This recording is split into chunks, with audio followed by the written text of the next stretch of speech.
Good evening. Welcome back to another fever stream. The fortune booth is back in business. And if the title doesn't give it away, today I'll be drawing the beast that dwells in your soul. Because there's a beast, or beasts, honestly, that just live in people's souls. The ecology of a soul is pretty crazy. It's hard to explain. Honestly, it would take like all stream to explain. You need way more than 3 hours to explain the complexities of that ecosystem. Jeez, it's just insane. But yeah, I'll just be here, and whoever stops in, I'll draw the beast that dwells in your soul. And you might be wondering, how can this random dude do that? And I'll tell you why. I'll guide you through it. Here. Well, first we'll start with my soul. What creature could be dwelling within it? And I'll show you how it's done. So first, let me get rid of that. First, you start out with what I call the tuning lines. These lines are just random lines that are guided through like the universe. Let's just go with the universe. You make them. Yeah, the tuning marks. These are my tuning marks right there. You see them? And then using these, you can tune into someone else's wavelength of their soul. Yeah, that's what I'm going with. And then I'll let my hand be guided by those wavelengths through these tuning lines to draw whatever is in the soul. Here we go. Oh, I'm getting there. This is what's in my soul. It lives there.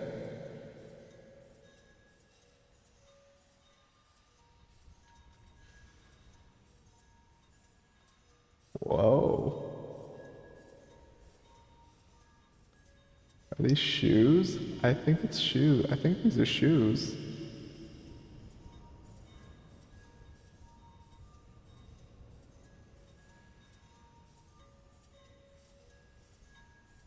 Well, this is a creature that lives in my soul.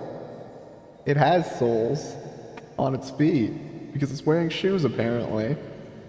Oh. Okay, I'm getting the color information. Let me color it in. Oh, it's orange, eh? Interesting, interesting.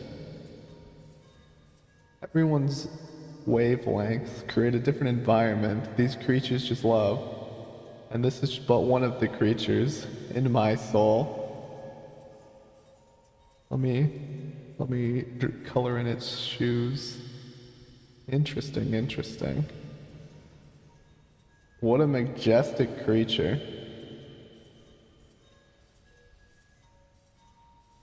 What a truly majestic creature this is.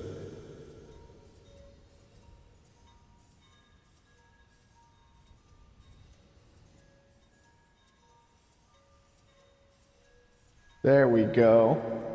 Oh, and I'm getting a name. Its name is Delhi. His name is Delhi. This is the creature that dwells within my soul. Isn't he beautiful? He's just living there. How's it going, random guy? Woomy dropping in to have the beast in your soul revealed? It's living in there, having the time of its life, but we're all blind to their presence. Good, good. This hand movement is to just generate and become one with the wavelengths of the soul, you know? As just everyone knows.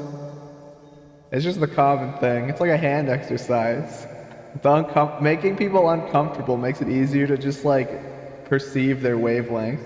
Your beast is an octoling? Well. Let's find out. Let me hide Delhi.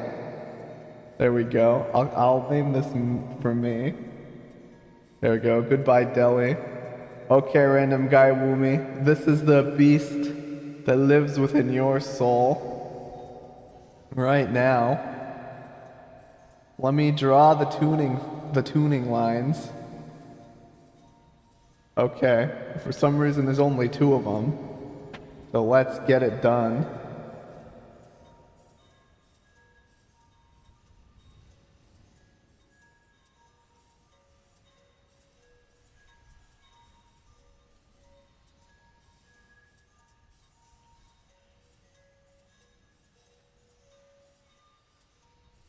Oh.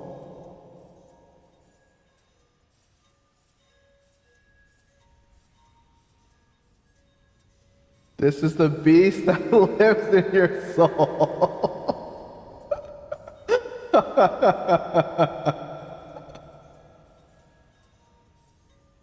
There we go. Nah, sometimes we don't know what's in our soul. We're kind of blind to the environment that our wavelengths create, and whatever just finds their way there will live there. But this thing is in your soul. Oh, I'm getting the colors. The colors are coming to me now. Here we go. Let me draw in the colors. I mean, this could also be someone that's near you, but I'm pretty sure the tuning lines don't lie. Here we go. This creature, it lives there.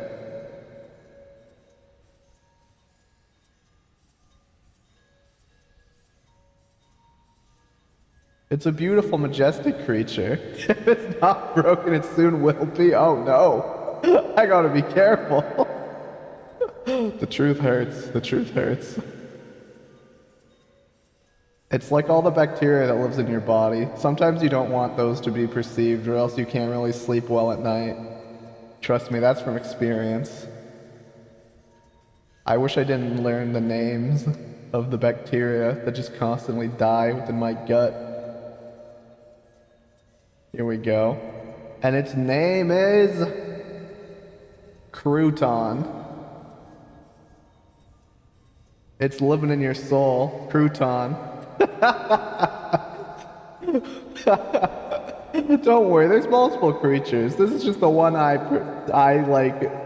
found out from the tuning lines. Aren't you glad to be able to be face to face with Crouton? He's beautiful. Let me just name this after you. This is your soul's creature. I don't know why he has a knife. I guess there's a knives in your soul. You hate birds. That's probably why he's in your soul. He's pissed. That might be what the knife's for. Maybe there's a reason you don't like birds, and it's because this guy's running a menace in your soul's ecosystem, just cutting up all the other creatures. I could see that. That's probably why I got him first, because everyone's terrified of him. They're gonna get shanked by it. He's terrifying all the other creatures. You have 5 cats, I'm just staying for birds as much as your cats do. Yeah, this guy's doing some work in your soul. Like he's being a menace. I don't know how to exercise creatures from your soul, but like good luck. Maybe meditation, maybe that'll do it.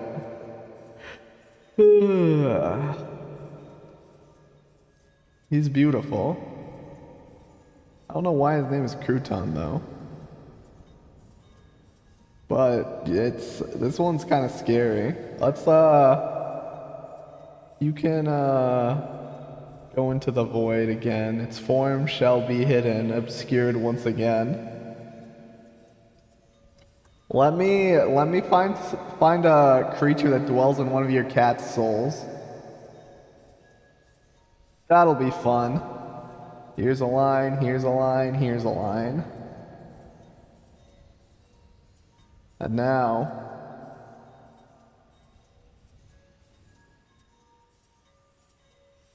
we draw.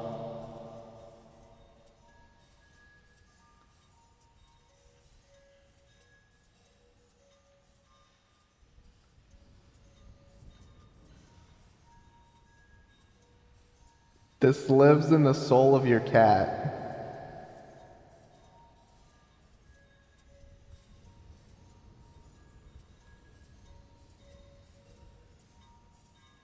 It's beautiful. He was sneaky, but you've murdered them. They're dead now. They could not survive once they're found. You leaked their hiding spot from you.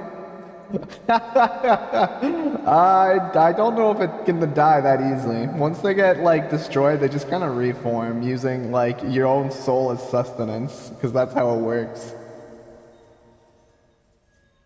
Poor dude. At least your cat's creature's kind of... Whoa, that's not the color. There we go. At least your cat's creature's kind of funny. I don't know which cat this is. But this dwells in one of your cat's souls. That's definitely Ruby's creature.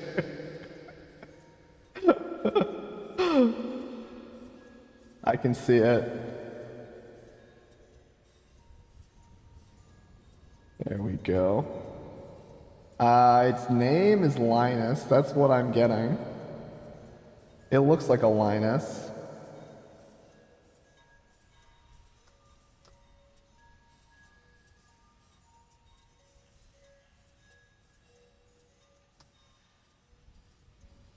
There we go. Linus. It's beautiful. Felt Herbert vibes. Maybe there's another Herbert living in there.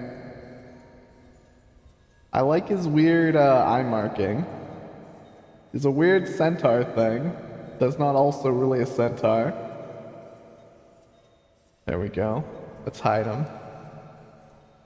There's Woomy Cat Ruby. There we go. Now, what other creature shall I make not obscured and bring to the light?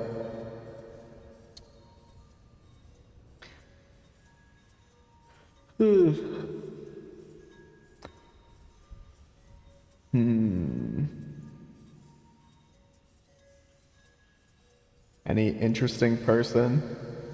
Oh, whoa. There we go. Let's put that back where it was. Crystal ball's messing up again.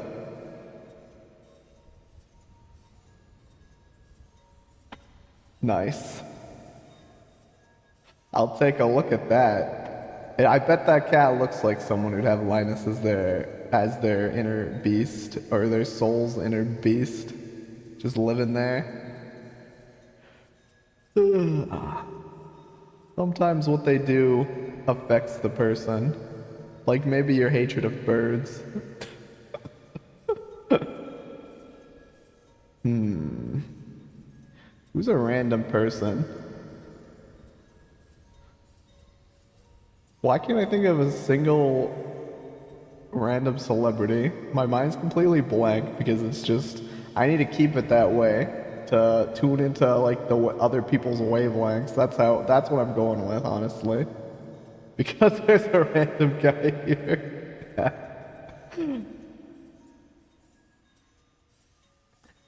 Well, we are just basically a fortune booth here, just waiting for random people to pop in and be like, draw mine. Whatever happens, happens. Can hypnotize people with my hand movements, make them uncomfortable. Whee! Man. Listen, the drawing people's inner soul beasts isn't that lucrative. This booth is just running on straws, honestly. It's almost impossible to make a living off of this. It's a struggling, what's the word for it? Business model. The industry, it's a struggling industry. People don't really like knowing the beast that lives within their soul. But we're doing the work anyways. Maybe you should have been studying law instead of magic. Oh, but law magic is so much more boring than creature magic. Although I could cast Send to Jail. That looks like a fun spell to be able to cast. The law lexicon is pretty interesting. I can't think of a law word right now, though. Let me try to think of a law word. Liability? I mean, that's technically a law word. It's in the lexicon. It's not the one I was trying to remember, but it's the one I got there first.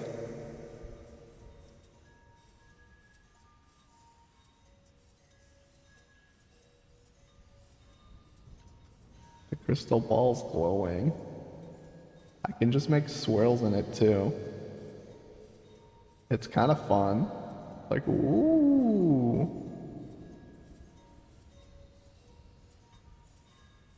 Oh no, now I'm abusing the magic for the crystal ball. I'm gonna get in trouble with the association again. They're gonna be like, you're not taking this seriously. We're gonna confiscate that. And I'm gonna be like, no, I had to pay this for tuition. You can't confiscate it. It's legally mine.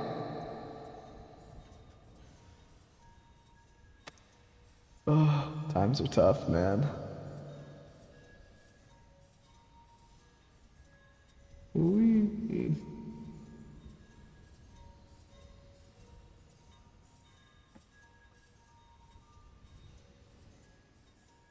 Maybe I could draw people's future with this someday.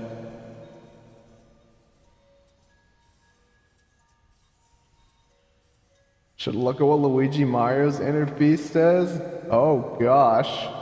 Let's try to divine that. I'm kind of scared of looking in there.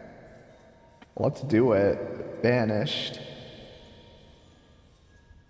Let's see, this is the Luigi's inner beast, or the soul, the beast that lives in Luigi's soul. And you might be asking, but Luigi's a fictional character. Well, Luigi still has a soul. His soul is made up of everybody's thoughts of him as a fictional character. It becomes a tangible soul that way, so we can actually see what things can live in that soul. Yeah, Luigi is a terrifying man. So let's tune into him. Let's tune into the wavelength. Oh. These are interesting lines.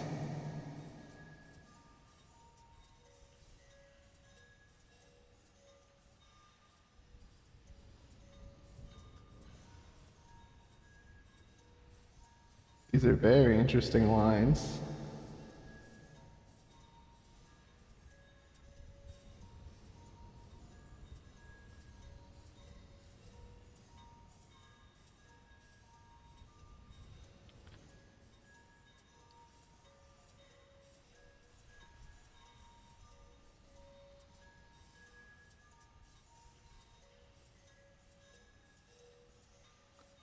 That's the beast that lives in Luigi's soul. I don't think oh my goodness, it's terrifying. Oh my gosh, I'm so sorry for showing this. I need to censor it. Oh my goodness, this is terrifying. Holy jeez. Its name is Gazpacho too. That's a name that instills terror. Oh, Gazpacho. And then it's this color. Oh, it's green. Like Luigi, that makes sense. I guess green things like green things. Oh, what a terrifying creature. This says a lot about the condition of Luigi's soul, I'm not gonna lie. What kind of man could make an environment hospitable to support this thing? Horrific even.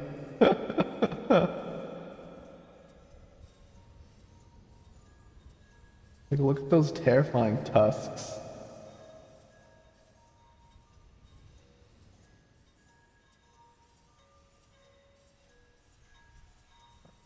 This is just darker.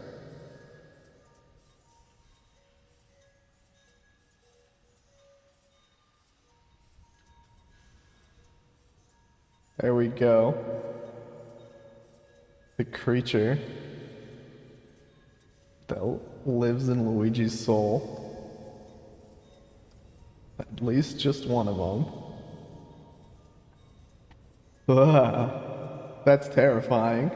Okay, you're getting banished. Goodbye, Gazpacho.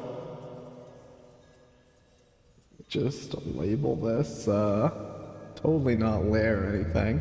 If anyone could harbor such a beast of such terribleness, it would be Luigi. Yeah, that's amen. Amen. Ooh boy, to keep that thing from not going on a rampage, that's some willpower or control over your soul. He's gone through multiple haunted mansions, manors, hotels. Yeah, I guess that builds you up. It shakes the soul. His soul has been shaken too much that it just created a just absolute hellscape. Built different. Oh yeah, he is. You don't get that physique by being normal. Well, I guess since we did Luigi, why not do Mario next? Let's see. What kind of lines will he have? Oh, interesting, interesting. Huh. Interesting tuning lines.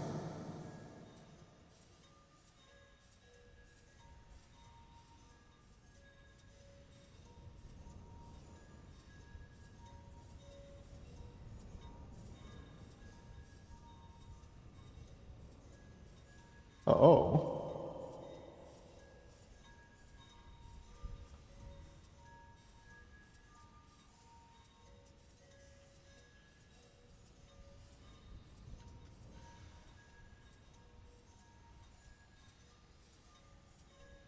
This is Mario's.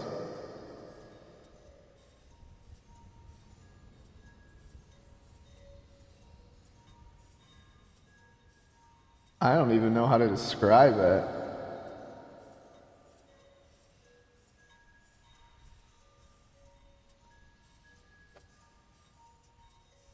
I don't know if that's a tongue or buck teeth because it's just the color hasn't like been gleamed yet. Will be Sheldon fear Mario brother Mario hold within his soul. Oh, its name is Slippy. But with like an IE, interesting. It's Slippy. And then its color is red. Okay, that makes sense. This Mario's a very red soul. For better or worse.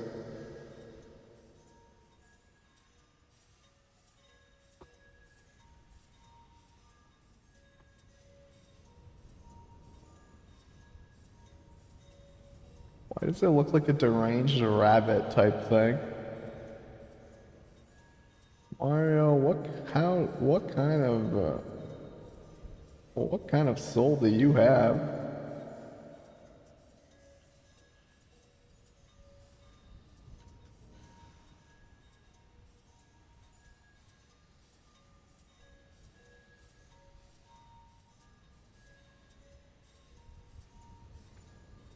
Oh, kind of looks like a splatted tomato.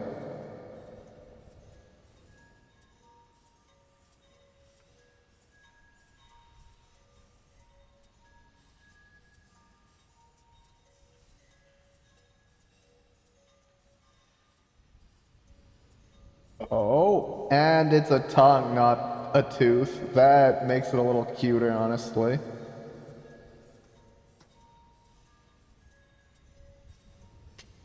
So this is the beast that dwells within Mario's soul. It checks out, honestly. Not quite as terrifying as his brothers, but slightly disturbing, nonetheless. Okay, you're getting banished. Get banished to the Shadow Realm, Slippy. There he goes. Its teeth is red. Honestly, I can see that. There's a lot of red on it. So I wouldn't be surprised if its teeth are red. Terrifying. Bah, bah. What else will we glean? The future's a mystery. Any other characters or people you can think of where we can connect to their souls to find what beast lies within?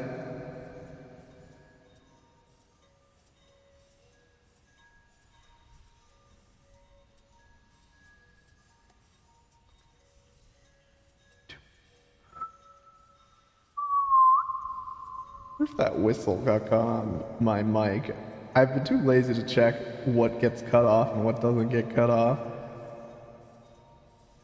Uber's only one of your cats that lets you tickle their beans and it's really funny. My cat likes when you touch his feet actually. Well, he doesn't like it, but he doesn't dislike it. He's very ambivalent to it. He'll just kind of be like, thanks for petting me.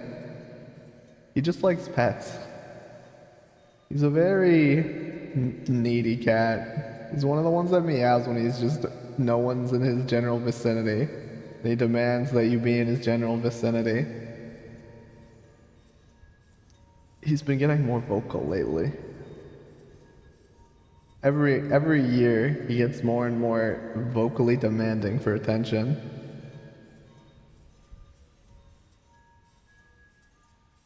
And it's precious. Hey, thanks for the follow, Techie MYT. This is I'll draw the beast that dwells within your soul. Here we go. But let's start with the tuning lines. Here we go. Oh, why is the outline red? Okay. Huh. Interesting. Let's fill in the blanks.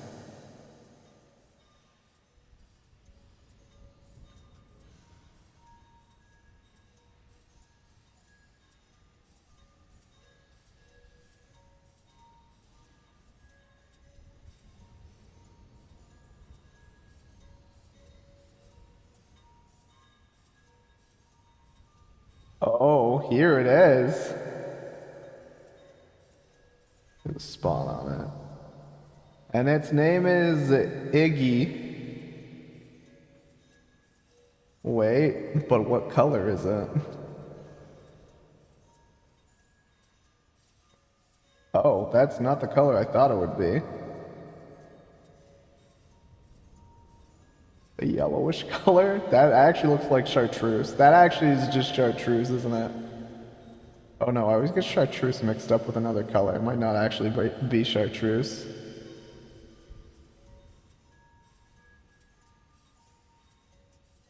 What a beautiful creature. A beautiful creature. Love Iggy. It just looks like he floats around, just chilling. It's amazing. I wish Iggy would live in my soul. It's an Iggy color. Because you forgot to change the color of the tuning lines. That's exactly it. But you know what? That's just what fate decided. Let me name this Techie or Techmite. Techmitey. Techmitey? Oh, maybe it's that. Hey, how's it going, Charizard Pose? Today I'm drawing the beast that dwells within people's souls. And since you stopped on by, let's draw yours. There can be multiple creatures living in your soul. So just because I draw the one that you see today, doesn't mean that that's the only thing living there. The soul is a very complex ecosystem that takes very long to explain and fully know. There's so much unknown to it that, you have to, there's doubts to whether people actually know what they're talking about. But that'd be insane, right? Anyways, let's see. Let's draw the tuning lines for Charizard Pose. Line here, and a line. Ooh, interesting. How does this connect?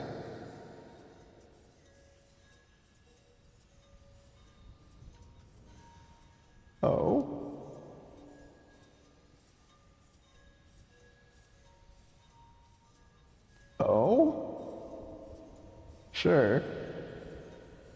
I think I'm getting it.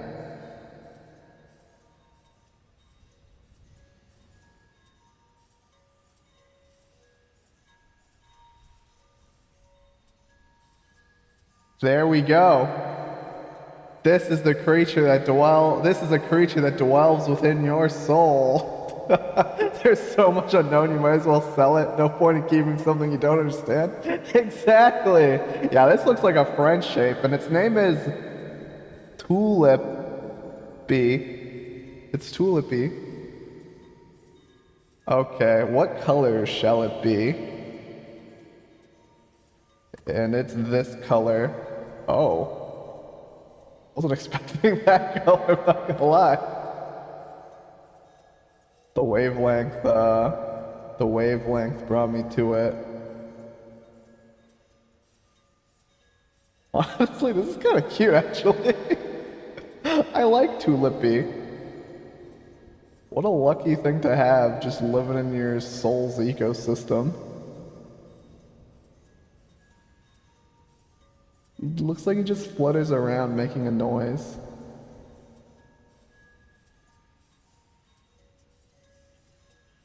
There we go.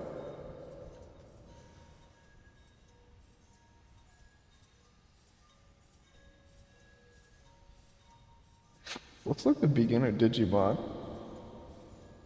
It's such a friend.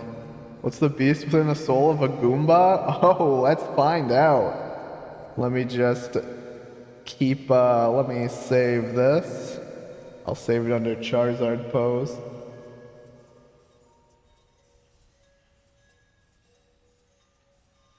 There we go. I like Tulipy. They're a friend.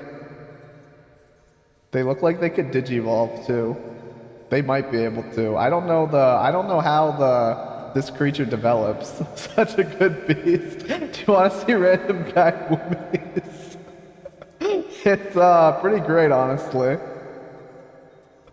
It's just one of the creatures living in their soul. So like, it's not the only thing, but I have a feeling it's like one of the reasons why they don't like birds, because it's such a menace, and it makes a mess of their soul's ecosystem.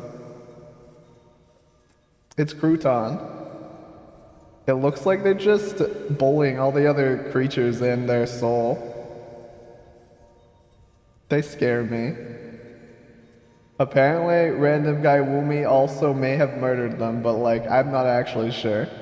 Anyways, let's draw the tuning lines for the soul of the Goomba.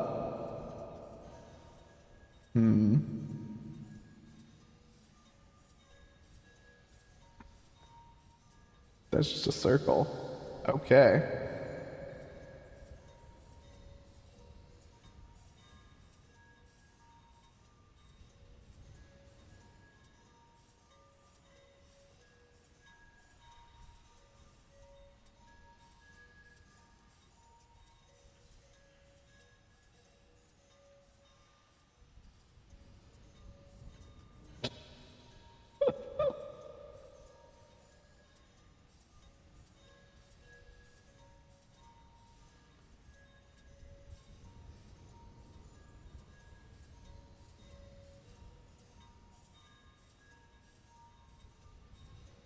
This is the creature that resides in the soul of a Goomba. I don't know which Goomba, but a Goomba.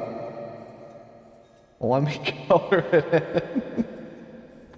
What is this thing? Oh wait, I didn't try get its name. I'll reconnect more after I finish the color. Birds do a lot for people. They shower us with song to lighten our spirits. They're beautiful, majestic creatures that deserve to be appreciated. Oh, this is green, okay. I like birds. They're just cool. Like, they can fly by themselves.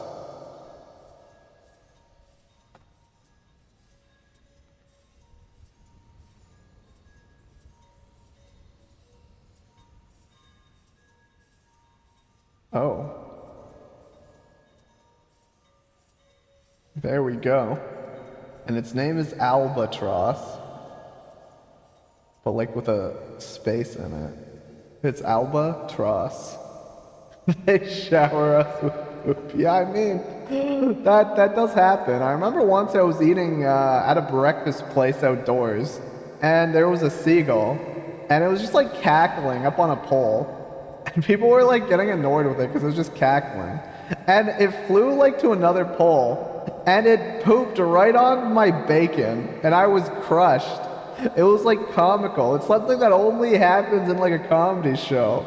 I was just right on my plate, just left it dropping. And I was just so sad because I was saving the bacon for last too. That's what I was doing.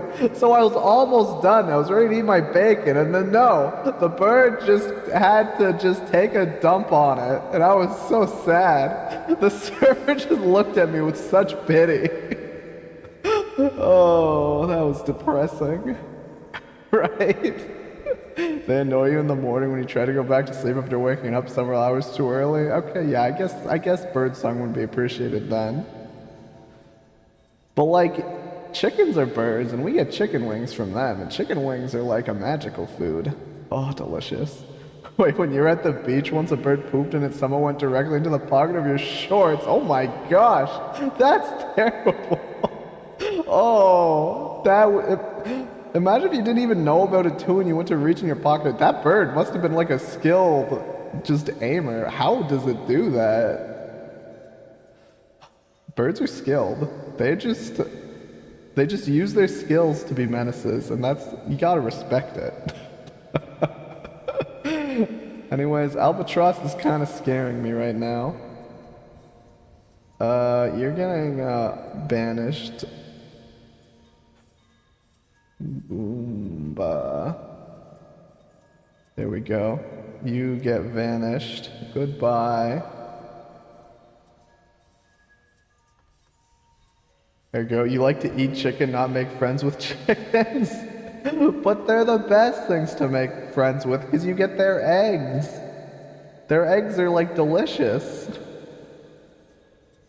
Oh man, I haven't bought eggs in a while actually. I should get eggs. I almost bought eggs, but I accidentally just bought like a whole pack of pepperettes instead because I forgot what I went to the convenience store for, which was eggs and milk. And I just grabbed milk, and then I looked over and I saw like pepperettes, and my brain stopped working and I just bought the pepperettes and the milk, and that's it. Oh, but they're so good. I shouldn't have ate the whole pack, but I kind of did.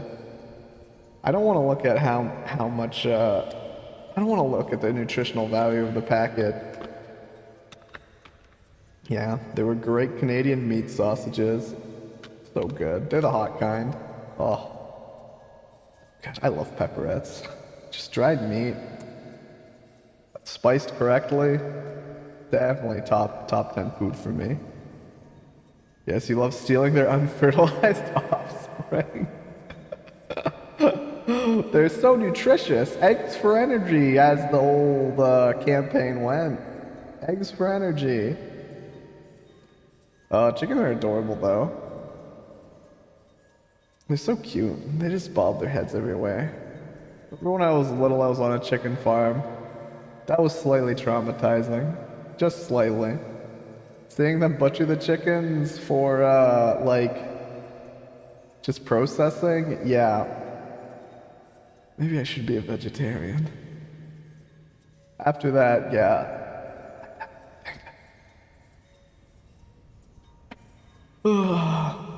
Although, ironically, the only thing in my fridge right now is vegetables. There was like peppers on sale, and I had to get them. Oh, I love bell peppers are the best. I love bell peppers. I just eat them raw. So I've basically just been eating bell peppers and cucumbers for half my meals. I probably need to add like a grain in there to actually get more energy, but eating fresh vegetables, so good. I guess peppers are a fruit, right? I can't remember.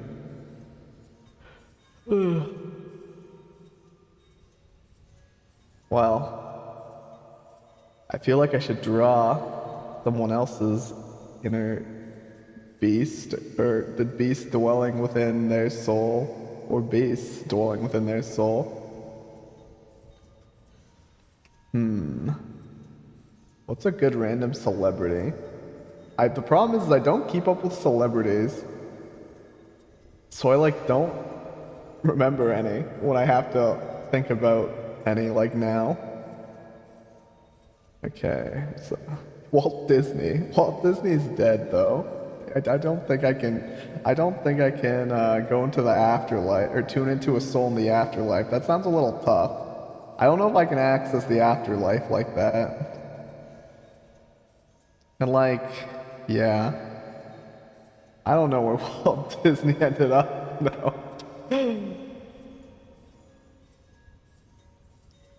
So I guess we're limited to living souls.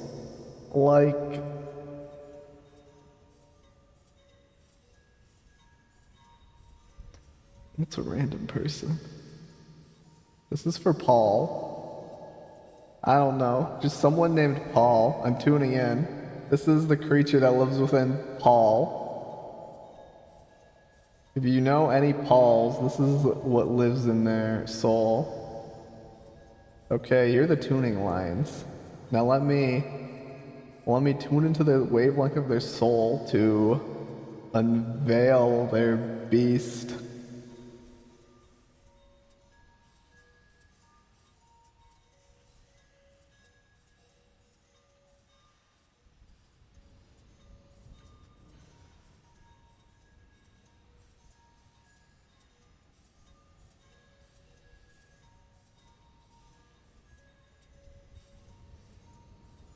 It's a dinosaur?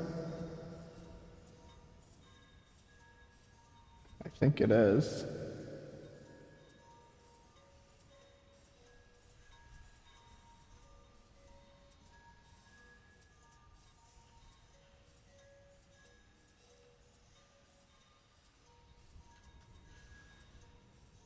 There we go. And his name is Sal. This is Paul. Hope Paul's having a good night. Me too. Honestly, this thing looks like it's having a good time. So the environment that Paul's soul makes seems to be pretty chill. No dead people, but tuning to a random stranger is all good. Yeah, totally. At least we don't have to go into the afterlife to get that. Just a random stranger named Paul. I hope Paul is content knowing that, or unknowingly, we know what lives in his soul, but Paul doesn't. Unless there's someone named Paul watching now, then this is what's living inside of your soul, Paul. I tuned into the Paul that would see this video. This is the Paul that it's for. Let me color them in.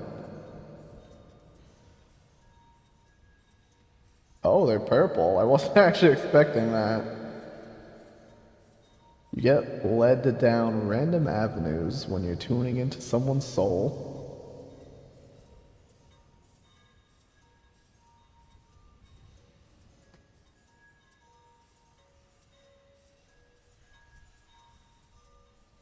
This guy looks like he's just having a good time, though. It's just chilling.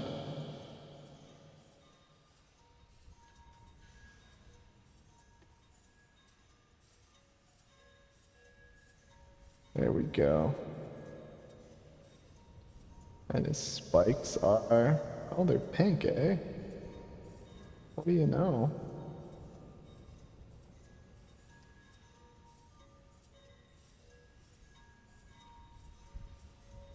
What a silly looking guy.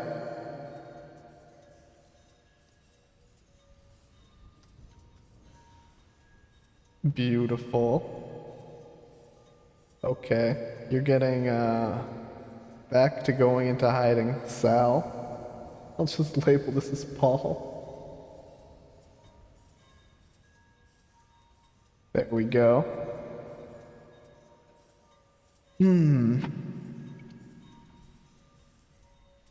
Now we just chill until some other person just stumbles upon here, or I get a request. We'll tune into whoever's soul, who or whatever's soul, to find out their next beast. That's how it works. It's a pretty crystal ball. Did I procrastinate this stream because I was too lazy to paste in a glowing crystal ball? Maybe. But I'm finally doing it now.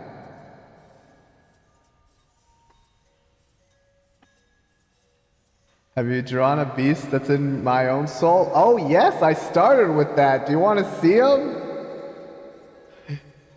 Here it is. It's Deli. I don't know why he has shoes, but this thing lives inside my soul. It's just one of the many creatures that live there. It's the first one I could just find from tuning into my own soul. He's got the fashion sense. He just looks like a happy little guy, but I can't really tell. Because, I don't know, there could be some rage behind those eyes. Like, one of the pupils is bigger than the other. I don't know what it means is he's just, like, slightly just cracking from being happy and trying to hold in all the rage. But Deli's pretty funny. Could be happy or he could have his mouth full of sand, you think? I could totally see him opening his mouth and sand just flowing out. Just wah, and then sand. I could totally, this guy could totally eat sand. I could see it. Like, there's probably sand somewhere, or metaphorical sand somewhere in my soul. It's a complicated ecosystem.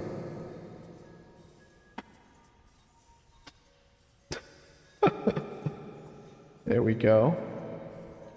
And then you can rest Deli. There he goes. Oh, and this is the creature in Random Guy Woomi's cat's soul, Linus or Linus.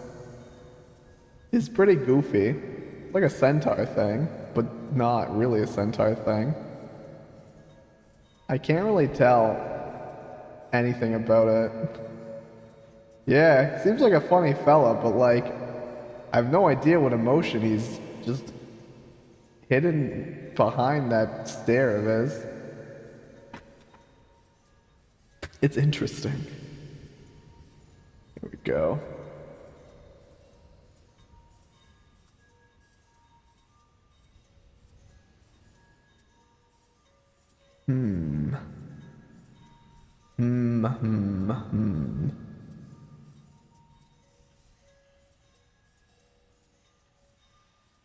What's a movie I've seen recently?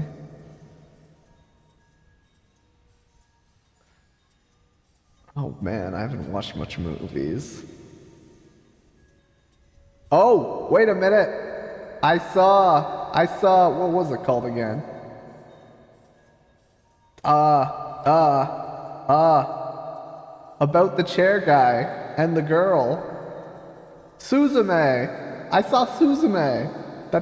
I don't know any actors in that movie. Wait a minute, I know the director's Shinkai. What? Is it Makoto Shinkai? I don't think it's Makoto Shinkai. But, you know what? We'll draw the piece that lies within Shinkai's soul. Oh, was it good? I liked it. I just kind of liked it. I didn't find it, like, amazing, and I didn't find it, like, bad. I think I like Your Name more. Maybe? Yeah, it is uncertain because it's a pretty movie, but yeah, I'd say that there's like really good moments of it. I also like how the guy turns into a chair. I think that was one of the funniest things that happened. It was perfect. The animation on that chair, oh, it was so good. It was so funny. So I enjoyed it. It'd at least be like a 7 or 8 to me. Remember when the trailers first dropped? It was bewildering. Yeah, I remember too. I remember people were talking about how it was originally going to be a Yuri movie, and they were mad that it was just about a guy who got turned into a chair instead of being a Yuri movie. But I stand by the fact that It could have been a Yuri movie, even if the other girl got turned into a chair. The fact that the person got turned in the chair makes the movie, in my opinion, because it's funny.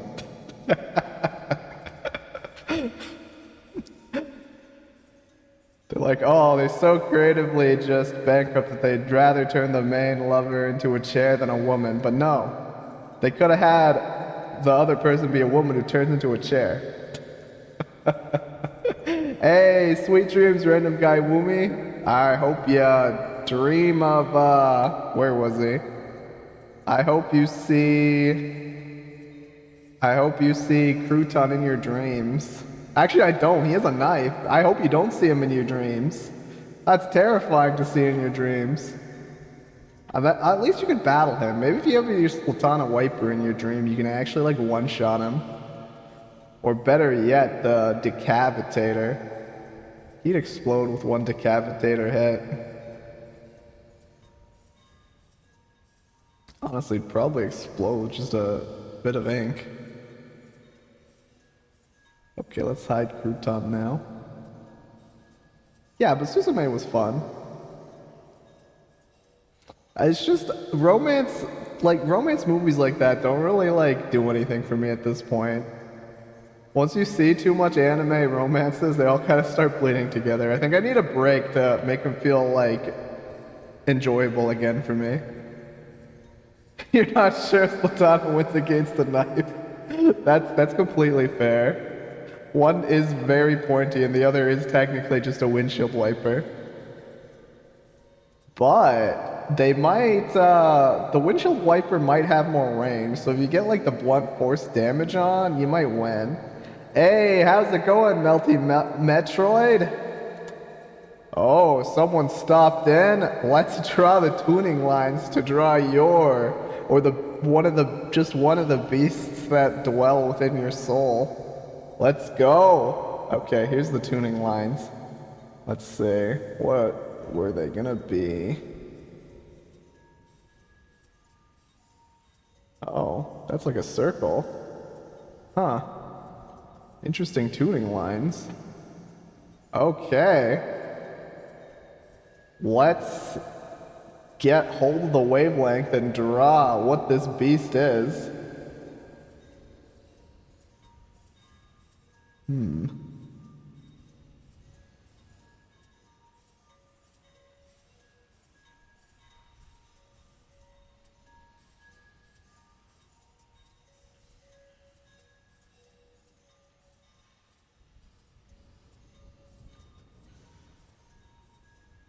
Is it a tail? Oh.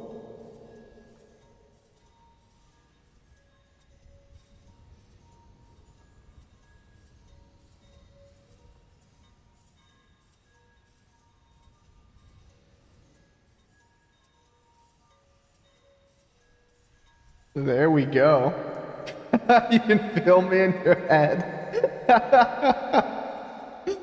Let's see.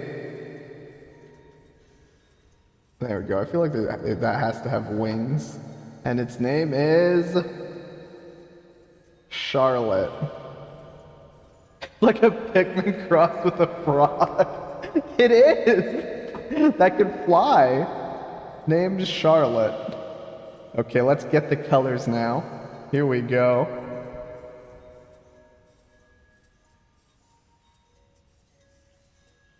Oh, this thing is also yellow. Interesting. What else was yellow? Oh no, it was more chartreuse a while ago. Charlotte's your real name? Wait, is it actually? Okay, just kidding. We still like the name. You scared me for a sec. Don't want to dox you or anything. That would be terrifying.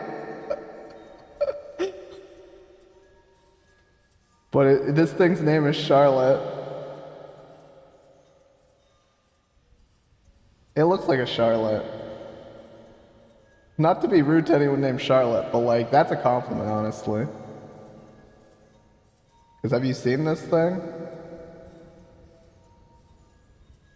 Maybe the leaves are made out of leaves too.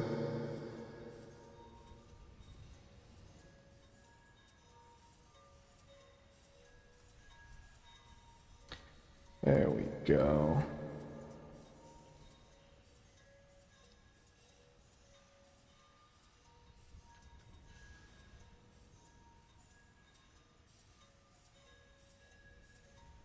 Managed to draw your exact real appearance and face the time to you still. Oh my gosh. The monster that dwells in your soul is just a copy of you. That's crazy. Here we go. I like Charlotte actually. It's kind of really cute in my opinion. There we go. Let me name the lair Metroid. This is a beautiful creature to dwell in your soul. Hey, how's it going, Macron? I see a monster in your future. I hope it's a friendly monster too. But let's see the monster that dwells in your soul, Macron.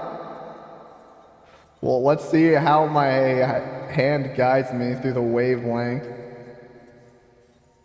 Because how it works is, first I start with the tuning lines, and then using those tuning lines, I just tune with the wavelength of your soul, and then just from there we reveal just one of the beasts that dwell within your soul, because there's a few beasts that live there. The ecosystem of a soul is quite complicated, and it's too long to get into, you know. Charlotte would make it for a great Pokemon, honestly. If you hire me, yeah, hire me so I can make Charlotte a real Pokemon. It deserves it. Think of its evolution. It could be sick. It actually could be sick. Could be like Grass Dragon or something. Hey, thanks for the follow, Melty Metroid. There we go. This is the beast that dwells in your soul. It's beautiful in every single way. See, this version of my Mul's probably second to last Final Four. Yeah, this is the fortune-telling model. I don the fortune cloak, and then I can see mystical things. I think I joked that from playing Shin Megami Tensei, I unlocked this model, so we'll go with that. I like the background I made for this one. It's fun to look at sometimes. Here, I'll disappear for a second. Where am I? Here we go. Whoop. I don't know, but sometimes before I do stuff, I just kind of look at the background like, ooh, it's moving. Anyways, now I'm back. Here we go. Just poof. Okay, Macaron. Let's start with the tuning lines. Interesting. Huh. I like the little swirling one. What is it gonna turn into? That kind of looks like a tail.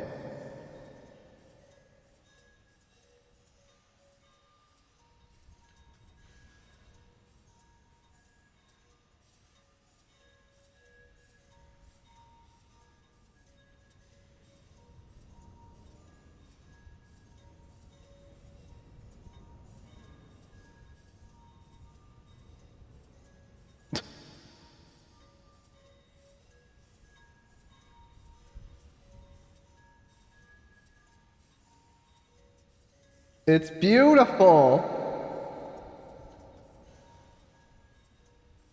And its name is... Let me see. I'm getting it, and it is...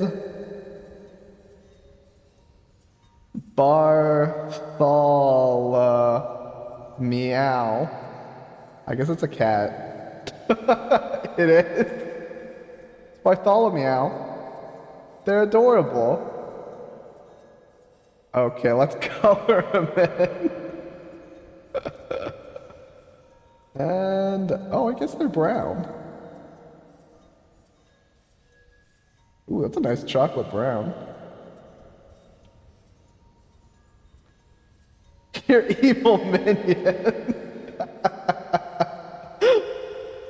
Oh no. Honestly, I can see this being an evil minion, just kind of floating around being like,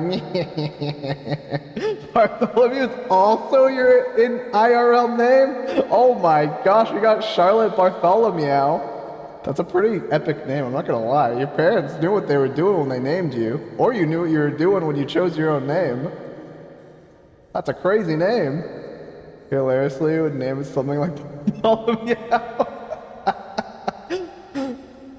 Maybe that's why it found its way into your soul's environment. It knew it would be welcome there. Here we go. And then...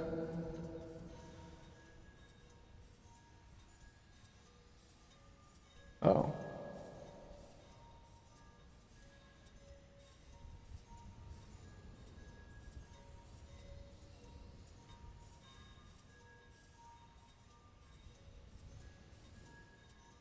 It's beautiful.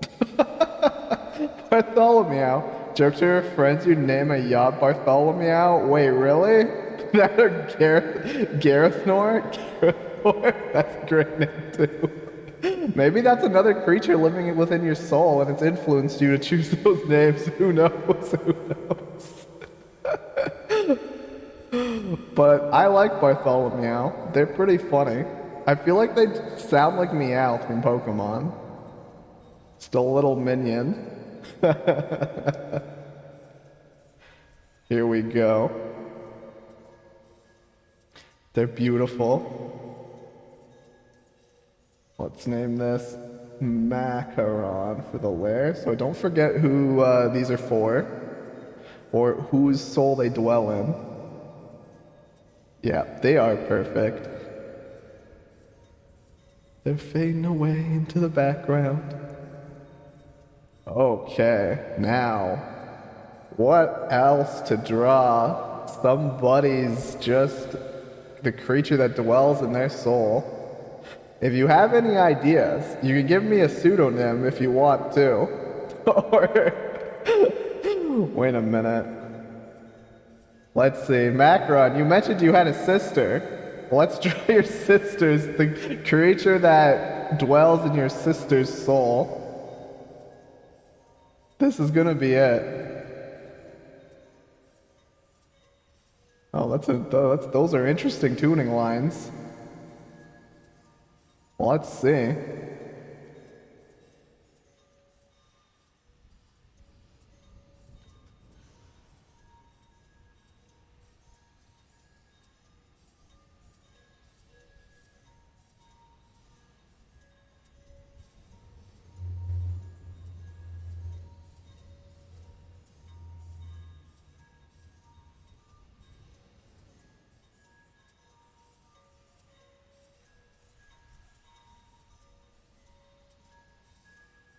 This is it. You have two sisters who actually dwell with one or the other. Well, I don't know which one. One of them has this as their soul, and its name is Spoingy.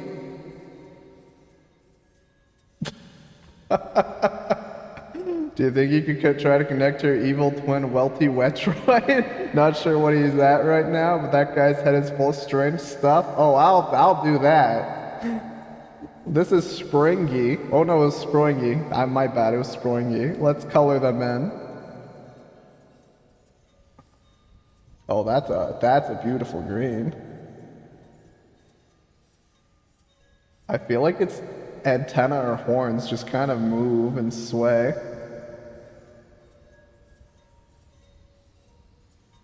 They oscillate. Definitely your younger sisters.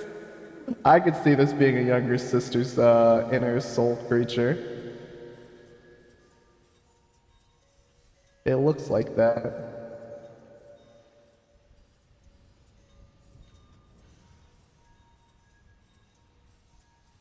There we go. Roinky. It just jumps around while its antennas go crazy. And that's the beast that dwells within Macaron's younger sister's soul.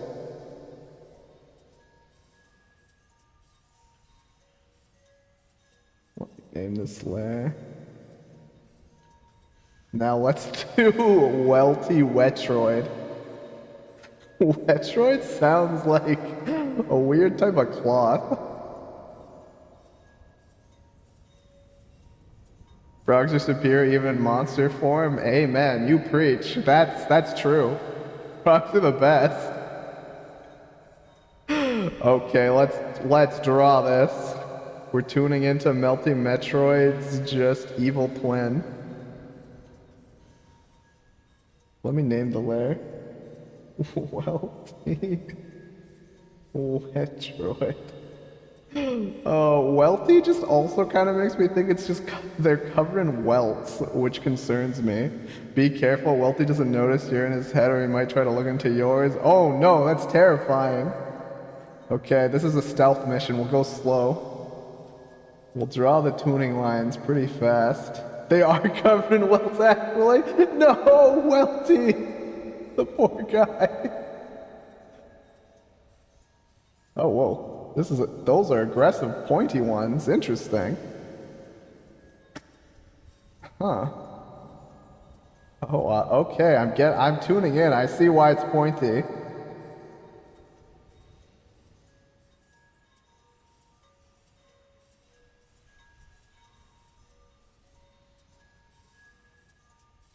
Oh, this explains everything.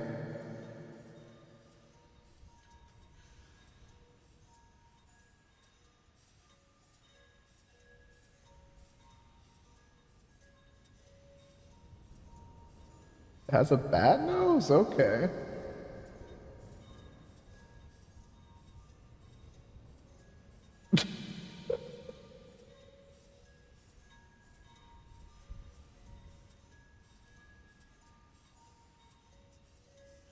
This is the creature.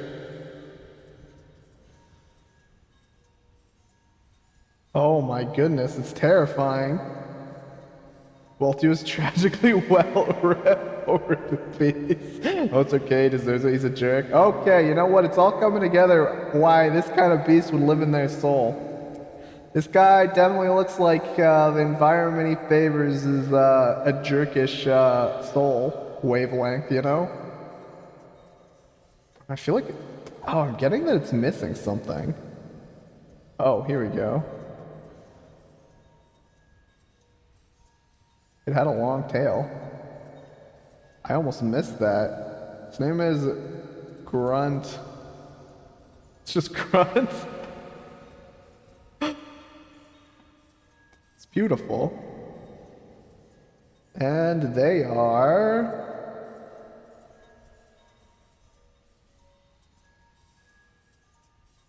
this color.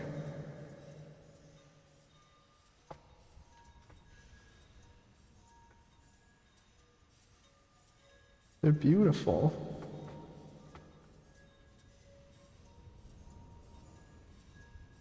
Here we go. Just like, looks like he just storms around in anger, going wow, wow, wow, wow, wow with his mouth. Just looks like one of his despicable minions. Good work, thanks. There's a lot of stuff that I tried to ignore when I was matching that wavelength. It was kind of scary, I'm not gonna lie. Definitely not something I'd like to do again. But maybe. All that negative energy from Welt's made Grunt, that's definitely it. That's definitely what happened. They built up and exploded into this thing.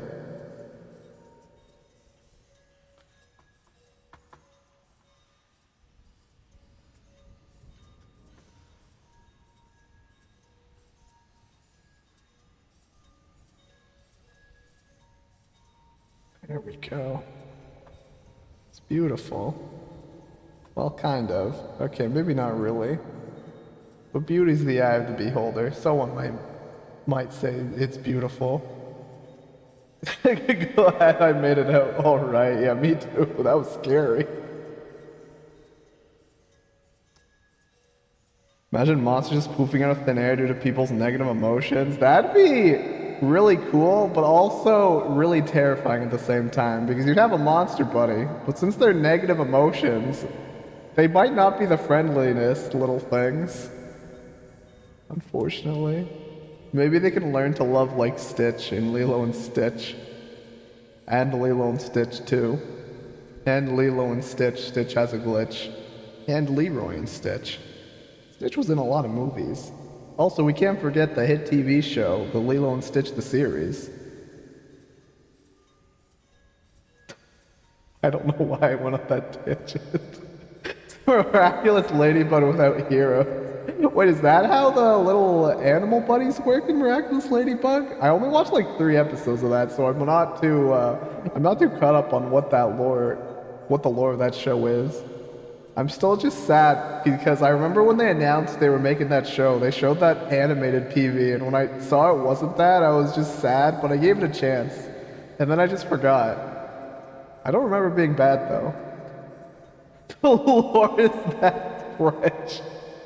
Wait, it's wild? What happens in that series? Oh, I guess now that they're French, that does mean the lore would be wild, because we know France is wild. It's pretty wild. Quebec here is pretty wild. And that's just like country France. Actually, I probably shouldn't say that. My Quebec friends would slap me if I said that. They'd be like, what? And then they'd say the swear, which is just tabernacle in English. Actually, it's funny because a lot of people who speak French over here, they swear in English, and it's like the funniest thing. It's great. Because they'll just be speaking French and just shout like an English swear, and it's just like, you know what's happening. Also, I just remembered, I was gonna draw the beast that dwells in Shinkai. I can't remember what his first name is, but it's the director of Suzume, Your Name, and the 12 centimeters per second. I can't remember the other one, but this is for Shinkai. Oh, interesting.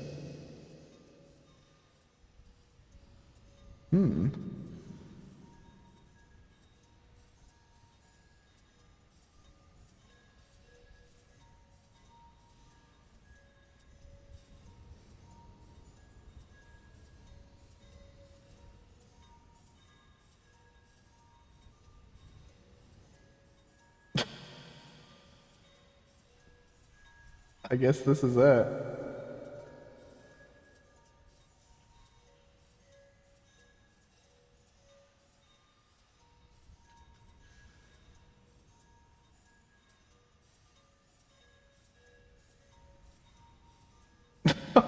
This is the creature that lives in the director of Your Name, Shinkai. It's little akumas, butterflies, go into people with negative emotions, but instead of turning people to villains, a monster randomly manifests. Oh, I remember! I vaguely remember that. The villain, who's just like wearing that weird black mask, just like says go by pretties, and then they just fly. I do remember. I vaguely remember that. And then isn't he like the cat's dad or something? Wait, no, that might be a spoiler. What? Is that a spoiler or do they reveal it one episode? Like episode 1? They might. No, you're right. Oh gosh. That's a D&D idea? Yeah. Wait, that'd be fun. Because you can't just have your characters get too stressed or else they'll spawn villains. It's pretty obvious. Okay, that's good. And let's see, Makoto's bird looks like it's, oh, okay, you know what? I didn't expect this to be this dark, but that's just what it led me to.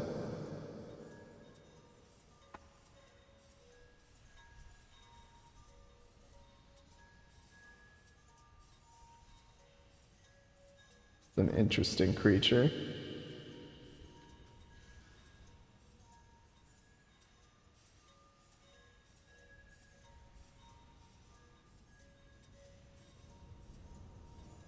Yeah, this looks like it would live in an anime director's soul. It definitely does. Its name is a hot turkey. I don't even know if that's spelled right, but that's just how it's spelled. Wait, It's still ongoing? I thought there was a finale for it. Oh my goodness, it's been going on for a while. I'll just call this Shinkai.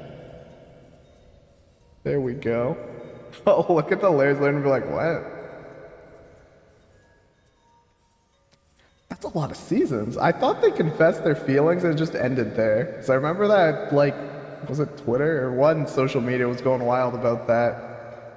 And then Aiden only just got together after 5 seasons, basically their own versions of it was just a dream. Oh, that's actually unfortunate. Jeez. They love pulling that stuff. Let's see. Any other creature?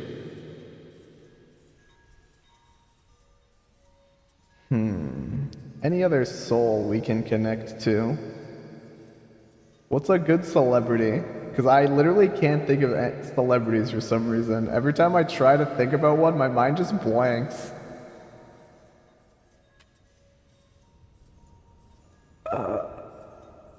Oh yeah, that's how I got Shinkai. I was thinking about movies I saw recently, and it was Suzume. Then we have a goldfish, honestly. Yeah, I recommend Suzume. I might sound like I didn't, or I was just confused about how I enjoyed it, but I think I'm just burnt out on that kind of movie. But I liked it. Only slept on your mind is Chanyeol. Wait, Chanyeol? I'm so bad at pronouncing Korean names. My sister would be just like, no, it's pronounced this, because she actually took some Korean. Okay, we're gonna draw their inner beast then, or a beast that dwells in their soul. Look him up. Or where is he? Wait, where's my phone? There it is. Oh, it was under the pillow I'm using just as an armrest.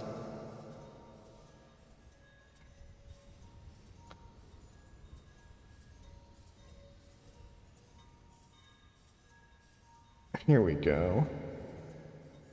Chanyeol. Is that an L? Yeah, I think that's an L. Oh, South Korean rapper and singer-songwriter. Whoa. He doesn't look 31. Let's draw what's in his soul. Whoa, multi-talented.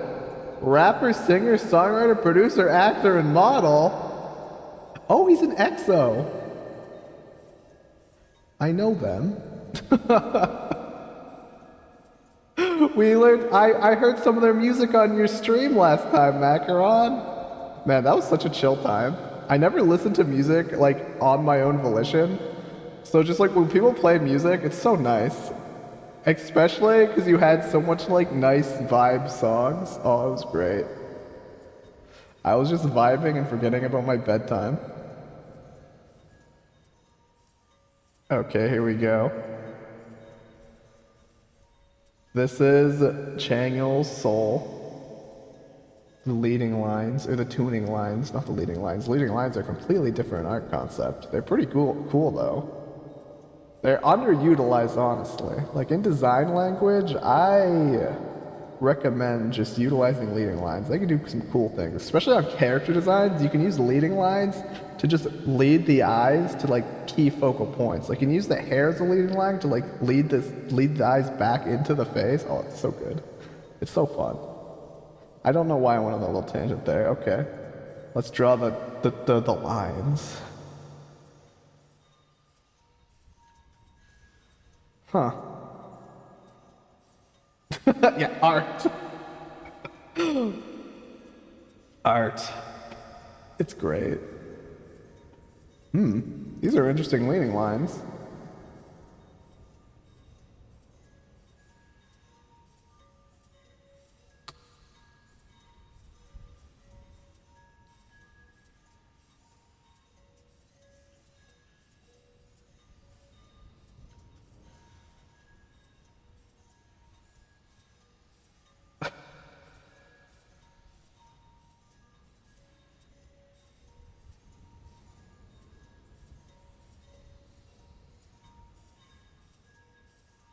Interesting.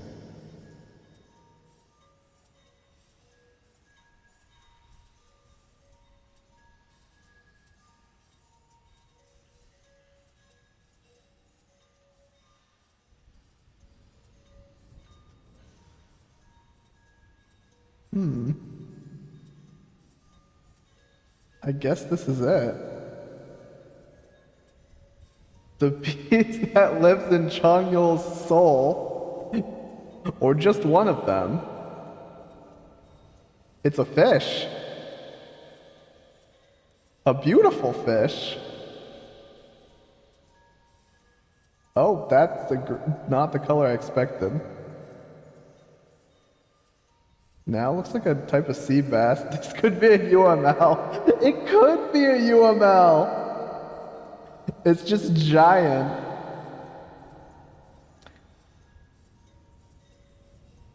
Oh, I'd love to swim around and just catch this thing. Oh man, that game is so addicting. I was literally thinking about playing it this afternoon, but I decided not to because I wouldn't be able to stop.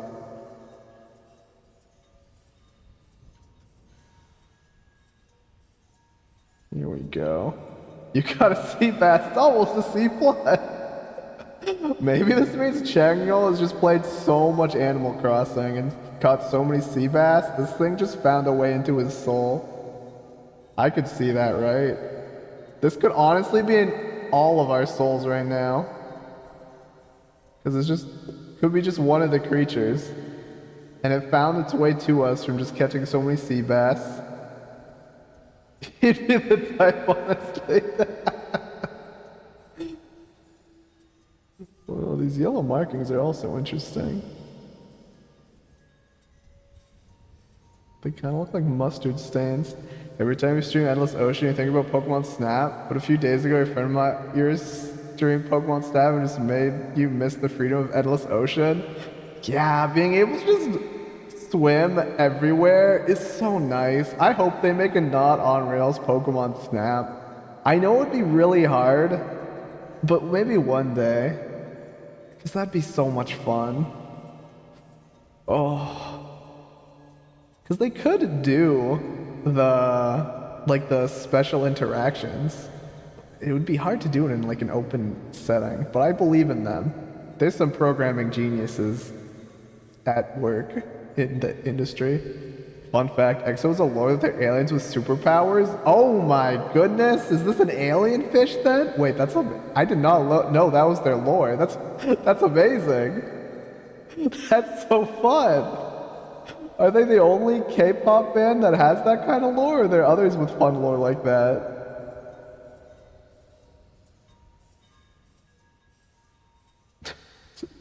Why do I think this thing's actually kind of really cute? Because I just imagine going opening its mouth, like just.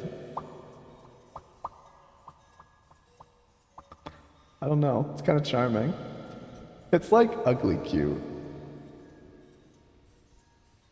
Here we go. How do I spell their name again? Oh yeah, Changyul.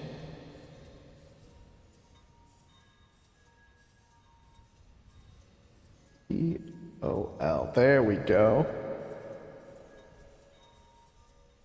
Perfect. I think we got an interesting creature from there. Chopper fishy. Yeah, endearingly. They're the only ones who are consistent with their lore so far? Interesting. So others have it, they're just not consistent with it. They need to get on Exo's level.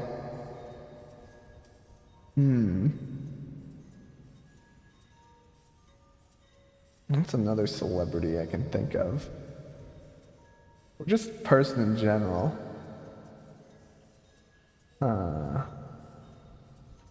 Jack Black. There we go. I finally remembered a celebrity. Oh, finally. Wait, so they're called Exo because they're from Exoplanet? That's actually pretty cool. That makes sense.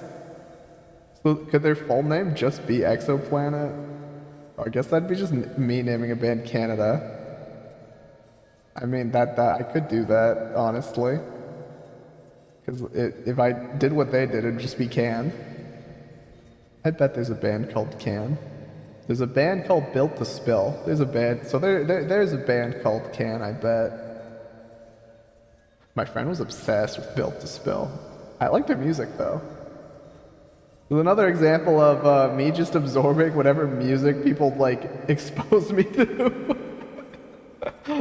Literally all my music knowledge is just from my music-obsessed friends. And most of them are just obsessed with rock music, or like classic rock music, so I know a bunch of random trivia from those eras.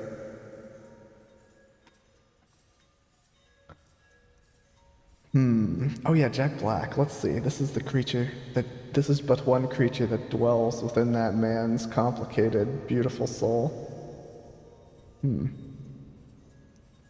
One of these days you'll do a presentation on it and their discography. I'll be there to like learn trivia and to listen to music. Because I just like listening to music. There's not much music I dislike, to be honest. It just have to be very, maybe obscene for me not to like it.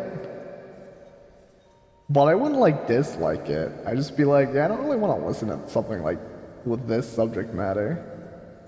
That's why I don't like a lot of modern rap. That's popular, I should say. I've heard some indie rap that actually is pretty good, that I really like. But can I name them? Not really.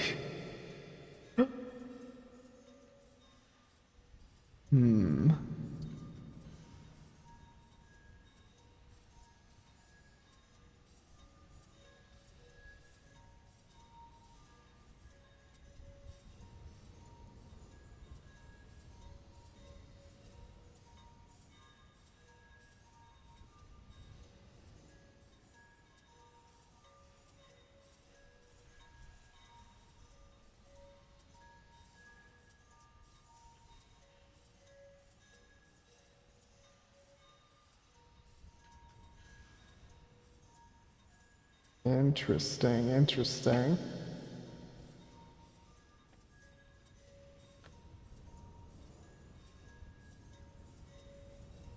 This is the thing that exists in Jack Black's soul.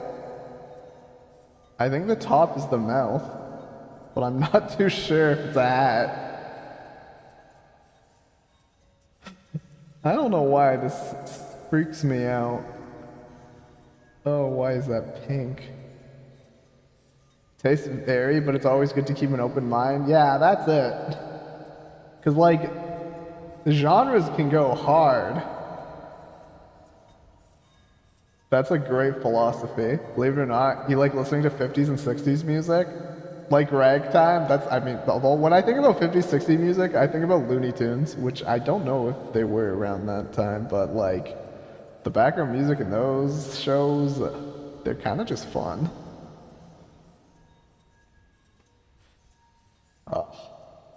Music's just like such a wonderful art form. Human creativity's great. As I draw this weird abomination that is apparently in Jack Black's soul. Jack Black has a crazy soul. You know what? That checks out.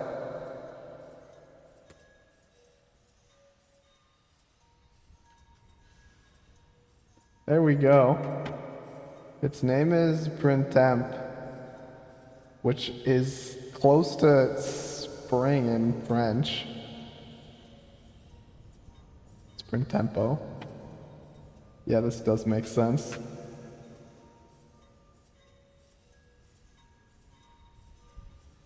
Yeah? Black. What are some, like, artists from the 50s or 60s? Because I'm trying to remember, like, iconic, like, old artists like that, but my mind's blank, and the only one I can think of is the jazz guy. Ella Fitzgerald. That's a cool name. That sounds fancy. What's the guy? Oh no. Oh gosh, why can't I remember his name? He sings I Do It My Way, but I think that's too, like, new compared to the 50s, 60s. But I also don't know any of the time. Yeah, Frank Sinatra. Was he past 60s or during the 60s? I actually have no idea.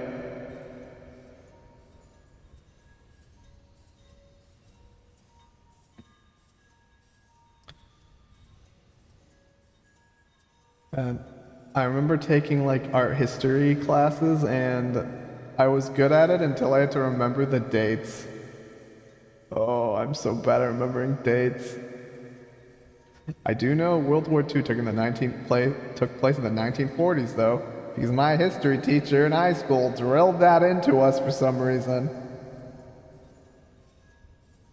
I remember that. Also, I'm gonna take Printempo off the screen. They're scaring me. Wait a minute, is Ella Fitzgerald dead? 50s, 60s.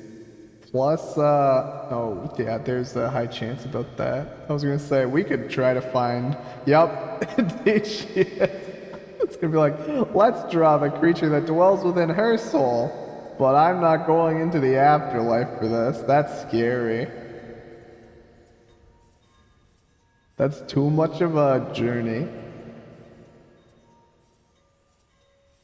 I need to level up for that.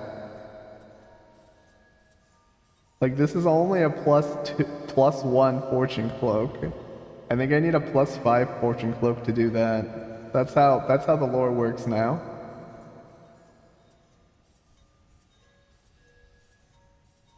I think basically everyone you listen to in the 50s is dead. That is, I believe that after I did the simple math in my head of just like that's 70 years ago and they were probably like in their 20s when that happened, meaning they'd probably be like 90 to 100 now. Can't wait for you to evolve so we can take a look into the souls of the dead. Oh, I can't wait either. That'll be fun. I don't know what kind of fortune stream that would be like. I do want to do another fortune telling stream though. But I need to find something similar to bibliomancy. Well, I could do another bibliomancy stream. That was a meme of a time. Just reading words in a book or choosing books for people, and then just being like, "That's what it's trying to tell you." Don't tamper with the dead. That's a good tip actually. They'll take your soul. Yeah, I need my soul. You're right. Yeah, the dead's scary like that. If I go into the afterworld, all the Pokemon that died in my Nuzlocke will like attack me and drag me down with them, so I can't go into the afterworld. I'll be stuck there. Oh, all those poor Pokemon. One of these days I'll do another Nuzlocke. One of these days.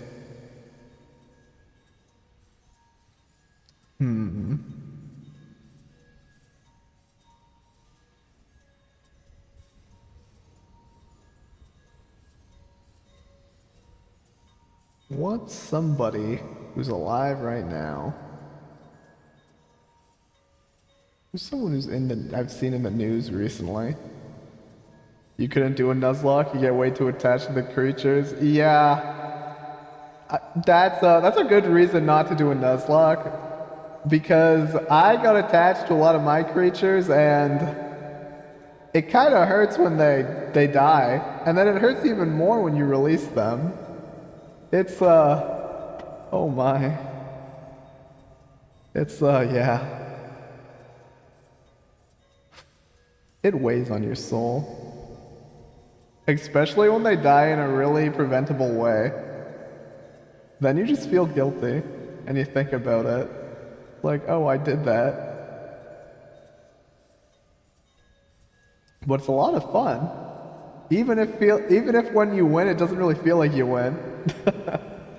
Gotta head out, Macron. I hope you have a great time. Gotta pick up the mail from the post office because they don't deliver it yesterday. They didn't? Oh, that's not fun. I hope you get your mail. Have a great rest of your day.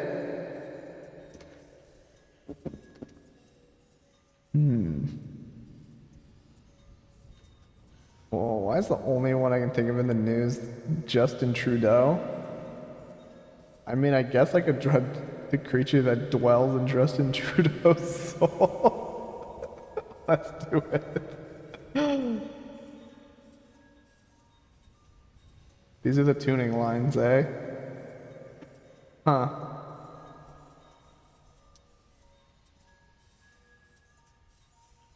Those connect.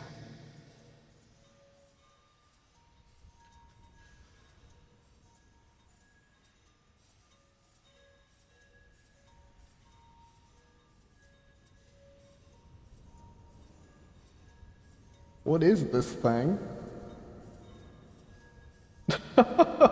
What is this thing?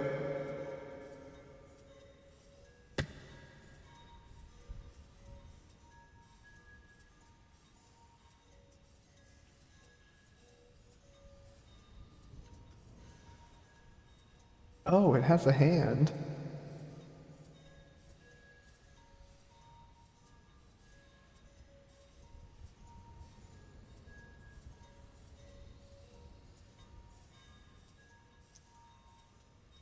So this is what dwells in my Prime Minister's soul. I don't understand it. It looks like a hand coming out of a shell that has a smiling face.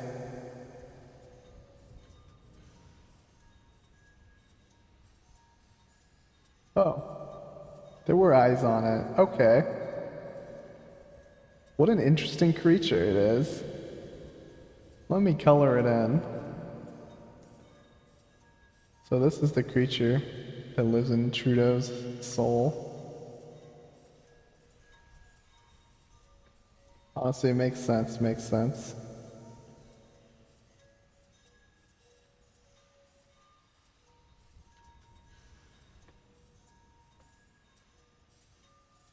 Man, politicians, I don't understand how their souls work.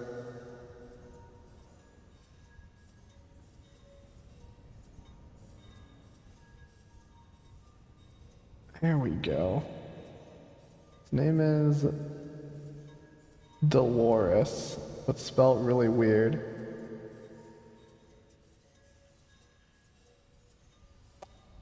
This thing worries me. I think it disturbs me, actually. Let's hide Dolores. Goodbye, Dolores. Oh, I spelt it wrong. Oh wait, no. I named the layers after who the person is, so this is Justin Trudeau. There we go.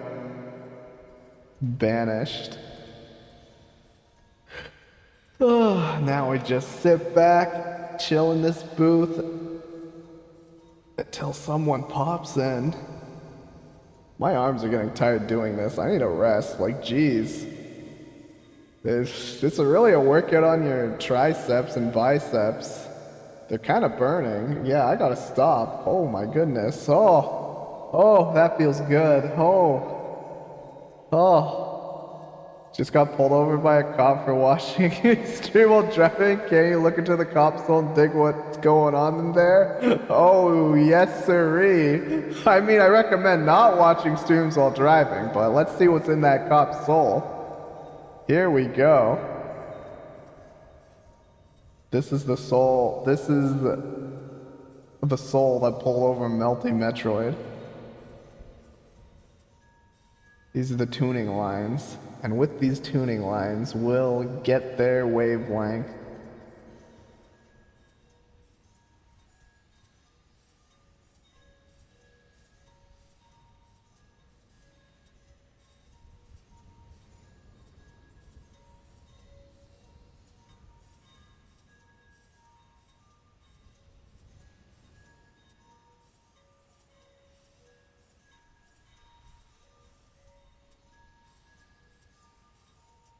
What is this?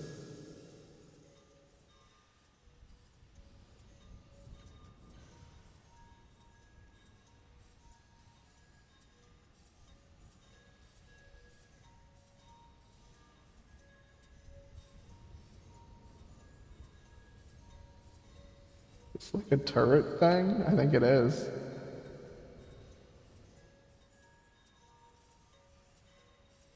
Well, this is it.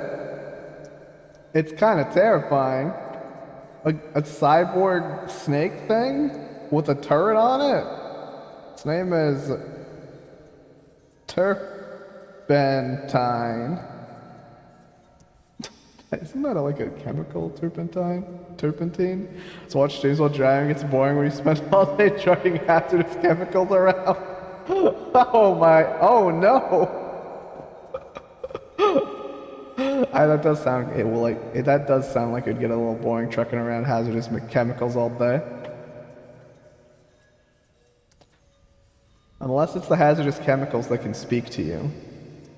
But they don't like moving those ones because they complain a lot, right?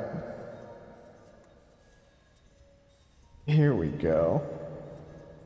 I shouldn't say anything though, because I too listen to streams while I work half the time.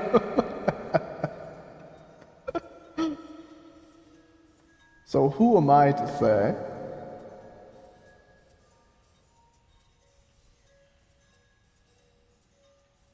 There we go. I guess it's blue. See, this is an interesting thing to have in your soul. It's like part man-made, which is pretty rare for a soul to have. Like, that's weird.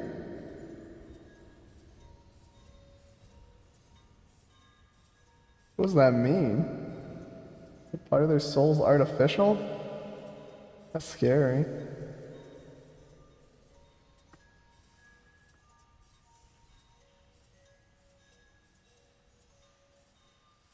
Okay, there we go. Good old turpentine. This looks like something that would live in the soul of someone who would pull people over. That's all I'll say. I'm just gonna name the lair cop. Goodbye, turpentine. May you rest well in the void. The world between souls and wavelengths and however I define it. Yeah, that thing definitely lives in a cop's soul. It did have a gun. It did have a gun, kind of. That would make sense. Or it's American.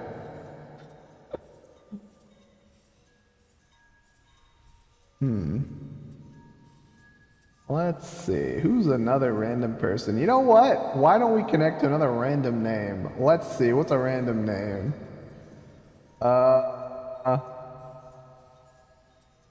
Deborah. That's a random name. This is gonna be for a Deborah. Or a Deb. Let's see. Ooh. These are fun.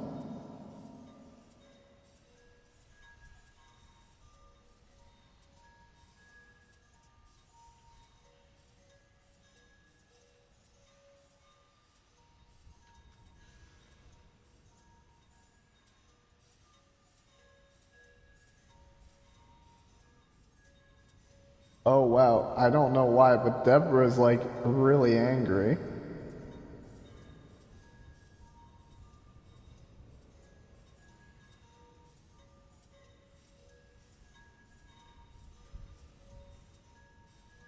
Oh wow. Oh, this person that we connected to, I feel like is feeling some rage. My goodness, Deborah. What kind of creatures are living in your soul? This thing looks angry.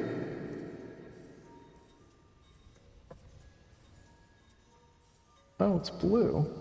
Okay, maybe it's not angry. It's just sad. But the way it feels sad is by getting angry? Yeah, no. I'm not reading souls, I'm reading the creatures that live in the souls today.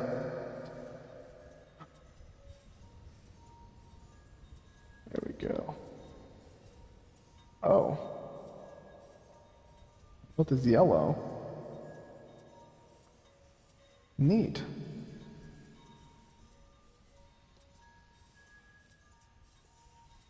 Beautiful. And its name is Garp. Monkey D. Garp. I wonder what happened to him. Wait, never mind. Let's not talk about One Piece spoilers. I don't know where the anime is, so let's not talk about manga things. Oh wait, these are all on different layers, jeez. Okay, Deborah. That was for you.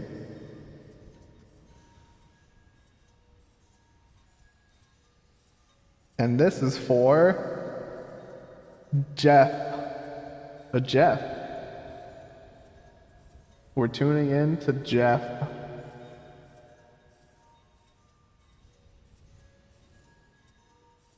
Interesting tuning lines.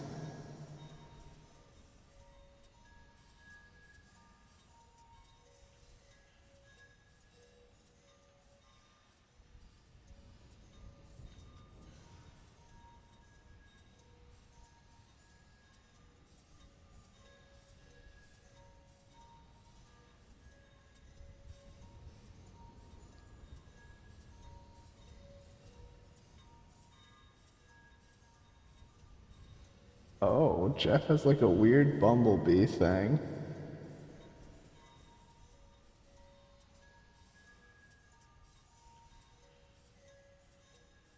Looks like it's holding a lot of stuff in. Like it looks mad. Like it's gonna explode.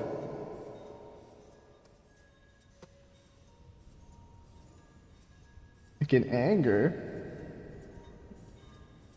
You can explode in different emotions. I was gonna say, can you explode in different emotions? You totally can.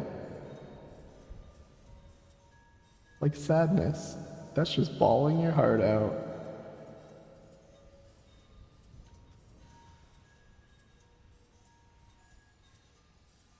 There we go. It's color and its stripes. Looks like it's wearing like fancy Mary Jane shoes.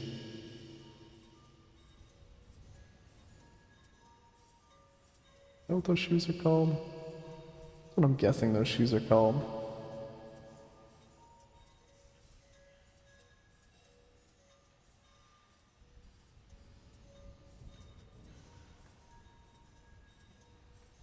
There we go, it's beautiful. Pretty much nice. I don't know much fashion terms or the names of certain clothes, but I know some at least. And I think it's only because of Animal Crossing.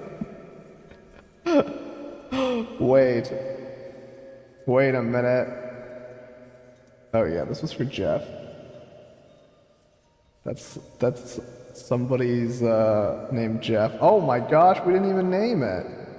Wait, just a minute. We gotta connect. Okay, we gotta connect, okay. What was it again? There we go, we connected. Its name is Sherbert.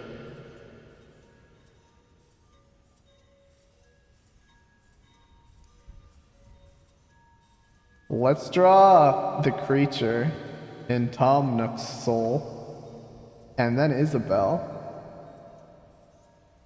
Here we go. The soul that's a collective of everybody's perception of that character. Creatures exist in that. It's like an artificial ecosystem. Here we go. This is Tom Nook. Just two.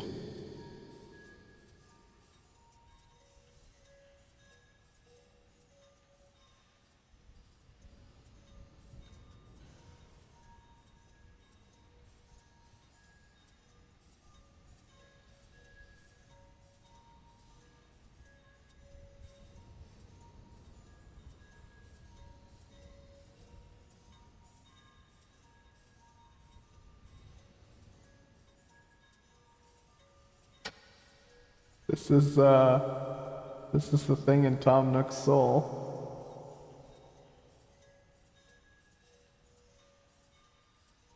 Yep. Its name is Dingo.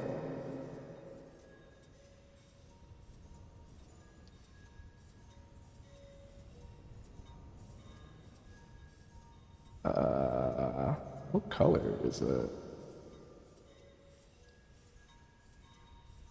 Oh. It's just flesh colored.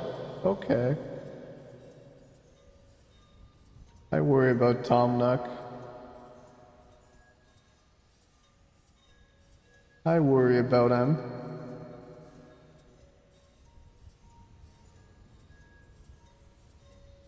I really do. Especially after seeing this. I think he's stressed from working too much.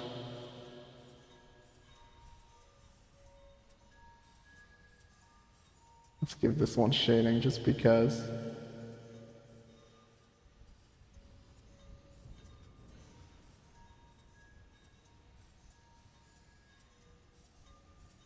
It deserves it. It has beautiful blue eyes.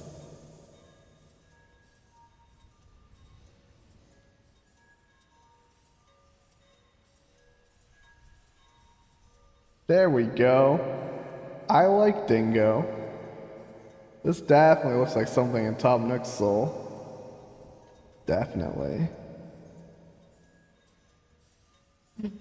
Okay, let's banish him.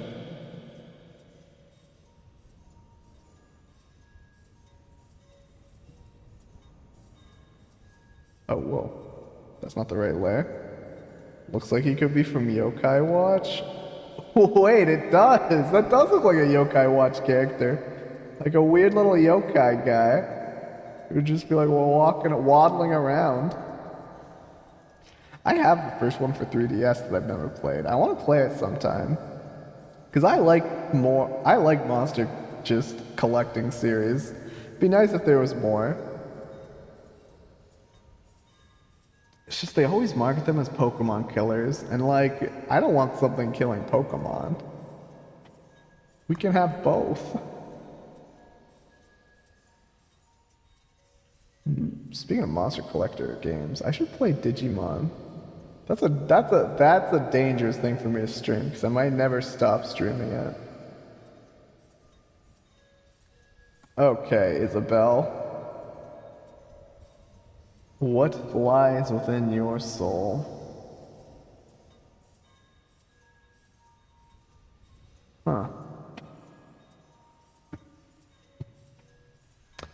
These are interesting tuning lines. Honestly, with how much you bring up Digimon, it'd be fun to watch me play. Yeah, I do tend to bring up Digimon a lot. You can tell it's definitely up there in my favorite kind of series. Yeah, one of these days I'm gonna play a Digimon game, and we're gonna be going down the rabbit hole. Basically it'll be just making everybody learn more about Digimon than they'd ever want to know. And maybe I could learn more about Digimon. Because I have Digimon Next Order and I haven't played it yet. But yeah, that might be fun. That might be the game after SMT5, honestly.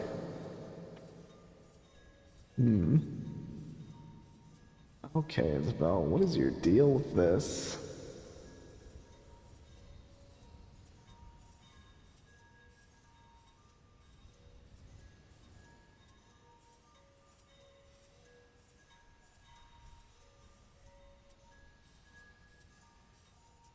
What is Isabel's deal with this?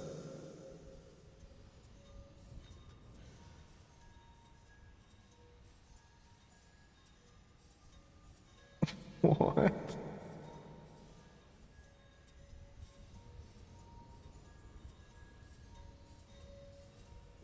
Okay, yeah, I don't know what Isabel's deal is. Oh, there's so much good Digimon. Now I'm just thinking about Digimon in the back of my head. Actually, that's just normal. I'm always thinking about Digimon in the back of my head. If I ever do a watch through, it's just gonna be the Digimon movie.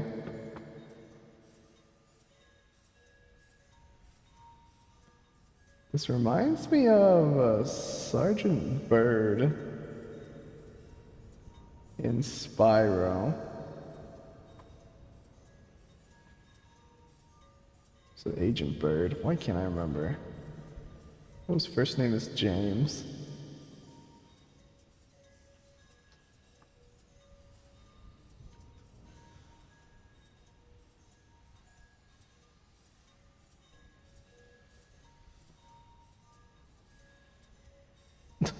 I don't know why, but I kind of like this thing. It's kind of cute.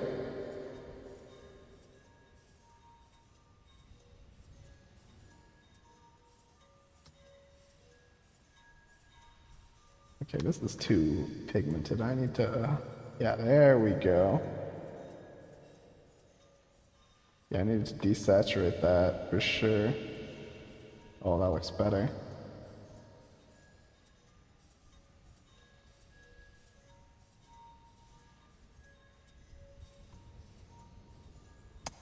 And this is the laundry. It looks like laundry. Laundry's the perfect name to describe this thing. It dwells within Isabel's soul. He's kind of cool. He kind of is cool. It's those shades, kind of visor helmet thing. He looks like he just kind of vibes and says something based and dips. Yeah. Everyone loves laundry. That's why his name is Laundry, probably. Oh, I'm missing the underbelly. Oh. There we go. Let me name this Isabel. Yeah, that definitely being Isabel's soul. Definitely is in there.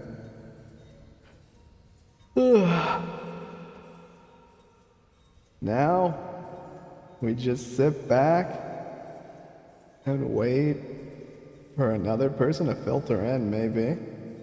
In the meantime, maybe I'll talk about Digimon. now that I mentioned it, you know? Oh man, there's so much cool Digimon designs though. You gotta rest your hands, you'll get a cramp. Oh, good idea. Oh, that feels so good. Oh, taking a rest. Oh, thanks for reminding me. My goodness, that's a strain on the triceps, surprisingly. You might not expect it, but like, there's a lot of tricep movement going on, like under the cloak. It's like with the shoulders, even though it doesn't look like I'm moving my shoulders really, and it's mostly just my forearm.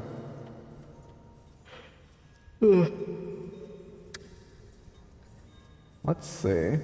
What's something I want to talk about from Digimon? There's too much. We could talk about Digimon Ghost Game. Digimon Ghost Game, a lot of people were complaining about because it has a recurring story from episode to episode, but what I think is its strength is just its Monster of the Week episode format. Oh, some of the premises in Digimon Ghost Game were so good and kind of messed up because Ghost Game is part horror series and it plays up that fact pretty well, especially in surprising ways. Like there were some episodes that I still think about to this day because I'm like, that was messed up, man. Like, my goodness, some of those premises were dark. Like, there's a death count in that series. You see humans just outright get murdered in, like, messed up ways. Because the first few episodes, they show some messed up body horror stuff. But they make sure to say that the humans are okay. But they start abandoning that and just show people outright dying, and it's kind of messed up. Right? I was shocked by it. It does like horror light really well. So if you like light horror, Digimon Ghost Game is just a nice episode of it's the nice Monster of a Week kind of show.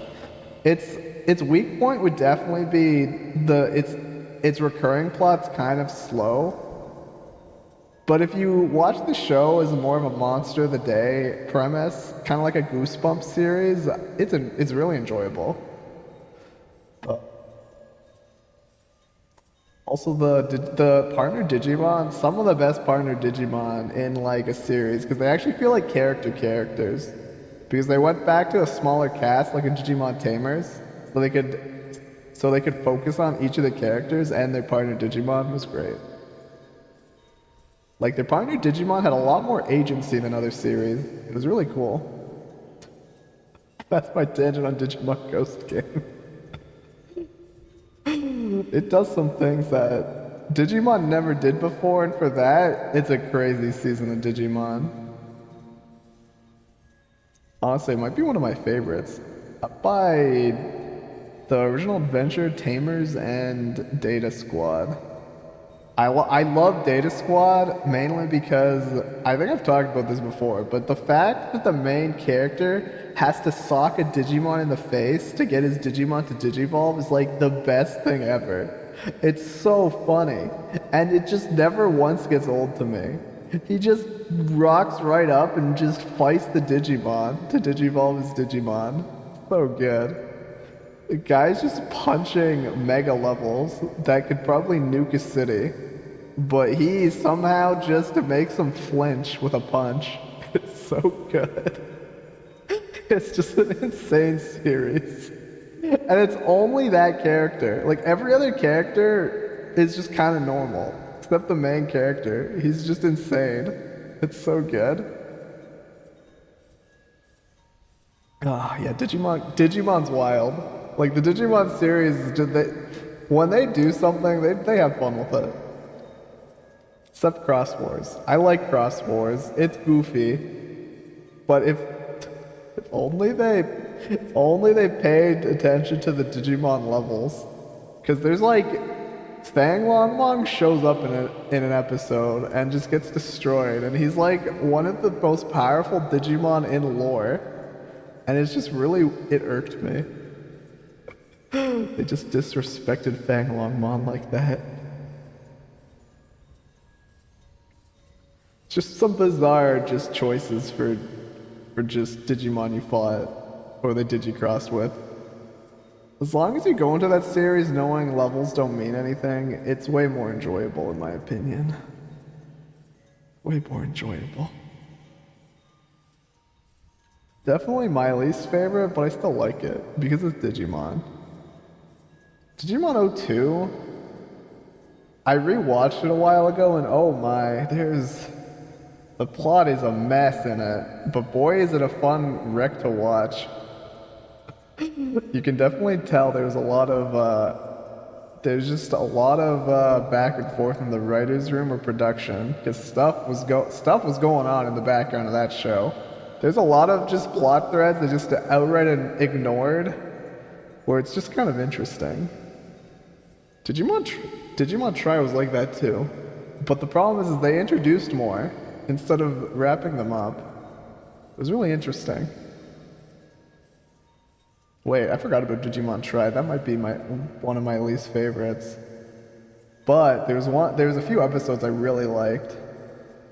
Basically, the Hercules Kabuterimon one was the one I liked. Now I'm just ranting about Digimon.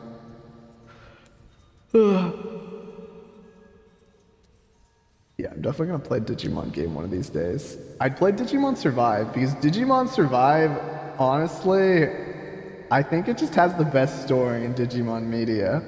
Digimon Survive is an insane game, and it does what Ghost Game did. It added horror elements to Digimon, but instead of light horror, well, it's not scary. It's just kind of messed up. You have to play that game blind because some of the paths in that, one of the paths in that I still think about because it was intense. Stuff happens in Digimon Survive. They really do be surviving in that game. Yeah, if you like visual novels and you see it on sale, I recommend it. They say there's strategy moments in the game, but they're not really hard. And you can cheese them pretty easily. But the story, oh, it's fun. It's fun. And oh my goodness.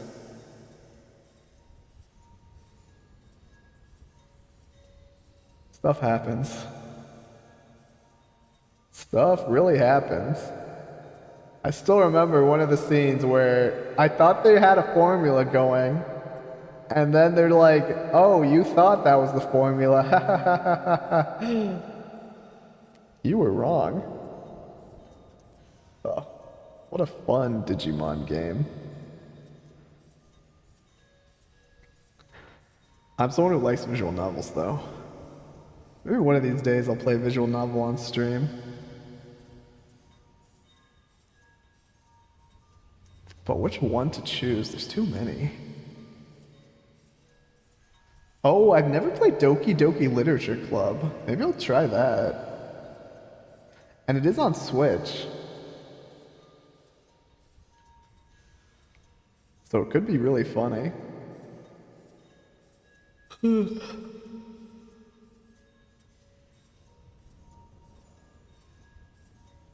Uh-oh, where did I put my pen? Oh no, where did I actually put it?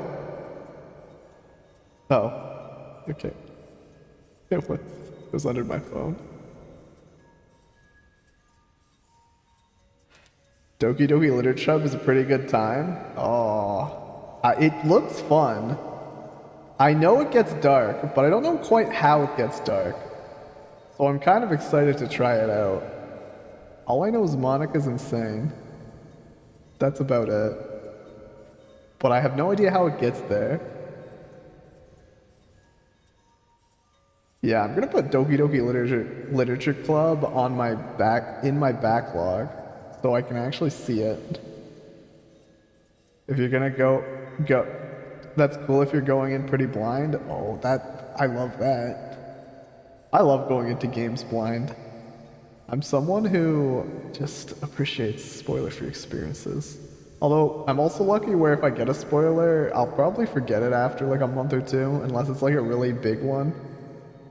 Like Dumbledore dies or something. But, I remember I got spoiled for Ergo Proxy. And I didn't watch Ergo Proxy for the longest time because of that. And then when I finally watched Ergo Proxy, the spoiler didn't really matter because part of that series is like how you get to that moment. Because it was pretty good. Man, Ergo Proxy is a great anime. It has very distinct vibes, and I think that's why I really like it. Because I haven't really got those vibes in any other anime. You prefer going into things blind too? Hey, it's just so much fun to get surprises and trying to guess what happens. I like making a lot of just really bad or weird predictions. And then I get sad if they turn out to be real, because then I just like, it's not a surprise. I should feel accomplished, but I like being surprised. Like, I remember I was watching this movie with friends, and I was just like saying some random things, and then there's just one scene where, like, this lady's son just pops up, and I'm like, that's the guy who did it. He killed the daughter, and she's covering it up. And that's exactly what happened. I'm like, oh. But like, oh. I guess that was one of my guesses. I like guess, hoping it doesn't turn out to be that way. What if it does, it doesn't ruin my experience. It's just like, oh, it could have been a surprise. Yeah. It's my fault for just trying to guess random stuff, though.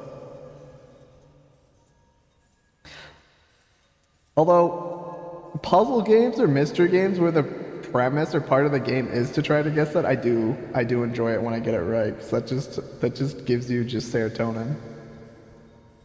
That's just like winning at a game. Like Ace Attorney, when I get the whole, where I get everything, and I can just be like, oh yeah, this is the evidence, here we go. Feels good. Oh, the last visual novel I played was Paranormal Sight, and I really enjoyed that. They did some really cool things in the early game of Paranormal Sight, where they didn't really do anything like it in the second half of Paranormal Sight. But the first half was so much fun, because there was a lot of meta puzzles that I didn't expect. Yeah, it feels so good in a murder mystery. It's just the best. Oh, it feels so good. Mystery, oh, that's literally my favorite genre. And then you throw in weird creatures and you just got something that I'll love. I'll eat it up, even if it's bad. Even if it's bad.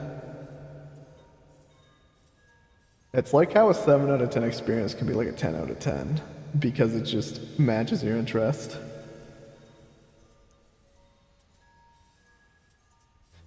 Or you're just in the mood to play it. Have I played Paradise Killer? No, I haven't heard about that game. Paradise Killer, that sounds cool. Let me look it up. Is it something fun to add to my backlog? Paradise Killer. Oh, wait, is it a manga series? What?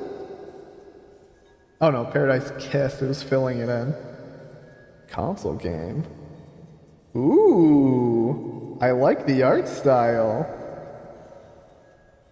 2022 adventure game. Or why did I say 2022 when I was reading 2020? Wait, this looks cool. Wait, let's not go scroll down to the question parts. I'm just gonna bookmark this.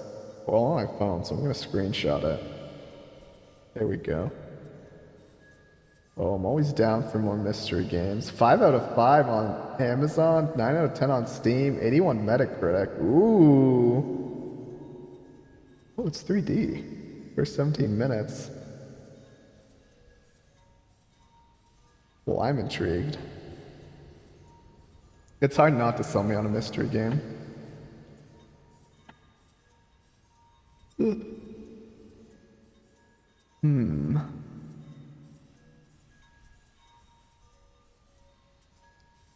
Let's see. What's another random person? An open world murder mystery. It's fun talking to everyone looking for evidence. Ooh, wait, open world. So I could just wander around, talk to people, and just like learn more about the case. That does sound really fun. Looking for evidence, finding it, figuring out how it works. Ooh. That sounds like a great time. Okay, yeah, that's on my list now. What was the last one I really wanted to play? It was like See You Later, Alligator. That one looked so charming, and the animation looked great. Because it was like black and white, and everyone was an alligator. It looked so goofy. I wonder if that got ported to Switch. I should check at some point. I have LA Noire on my Switch. I bought it for $3 because it was on sale at $3 at an EB Games. And I just still haven't played it, so maybe that'll be a stream one of these days too. LA Noire.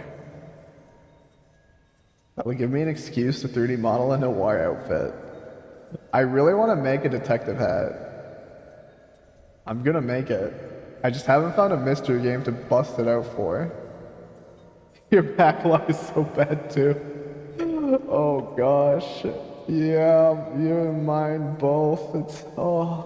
There's too much good games that are coming out. We're like spoiled by choice. There's so much good ones. My poor wallet.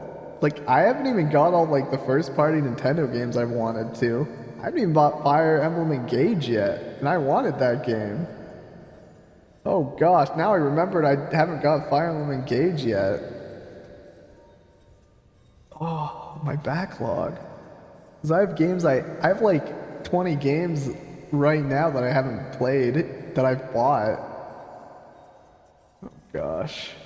It's a blessing, but also a curse. Actually, a big part of why I started streaming was to get through my backlog.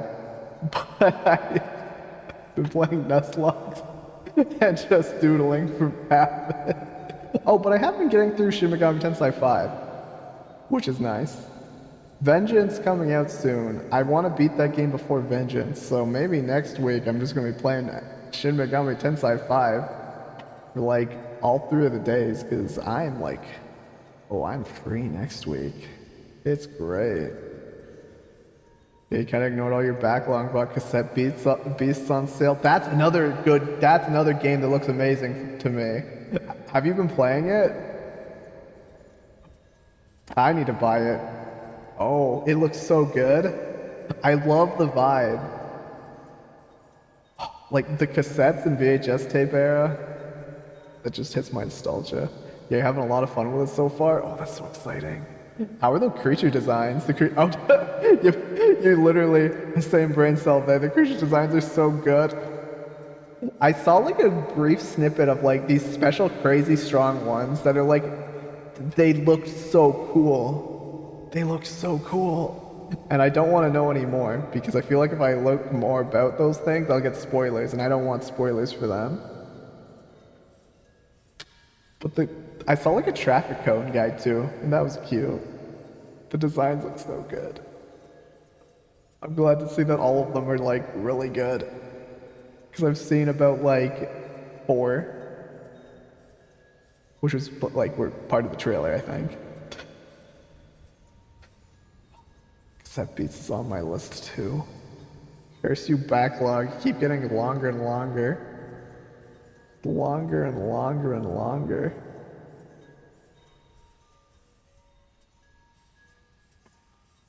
One day, I'll triumph over my backlog. Wait, would that feel good though? Because then once I triumph over my backlog, I won't have any other games to play. But then again, new games are coming out all the time. I'm just dreading that Nintendo Direct. Because I know my wallet's gonna weep.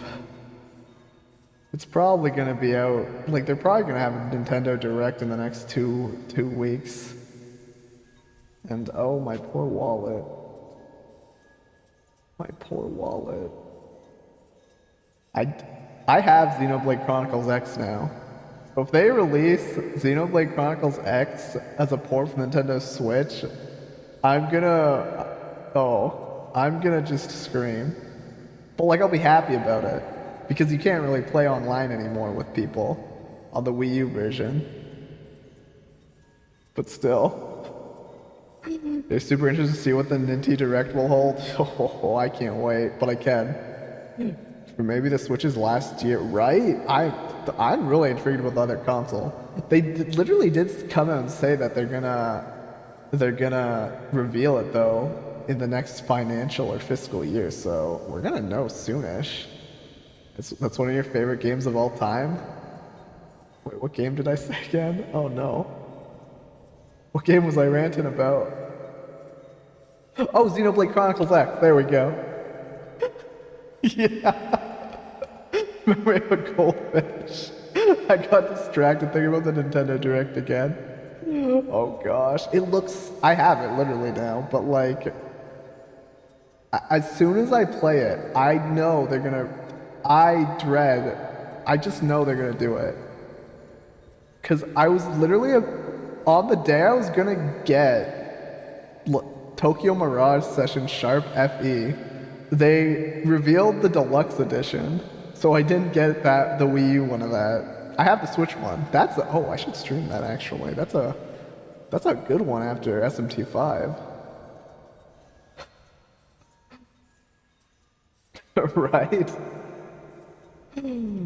Although I procrastinated so long getting Pikmin 3 for the Wii U that they released Pikmin 3 Deluxe, and then I procrastinated so long on getting Pikmin 3 Deluxe for the Switch that they released Pikmin 4.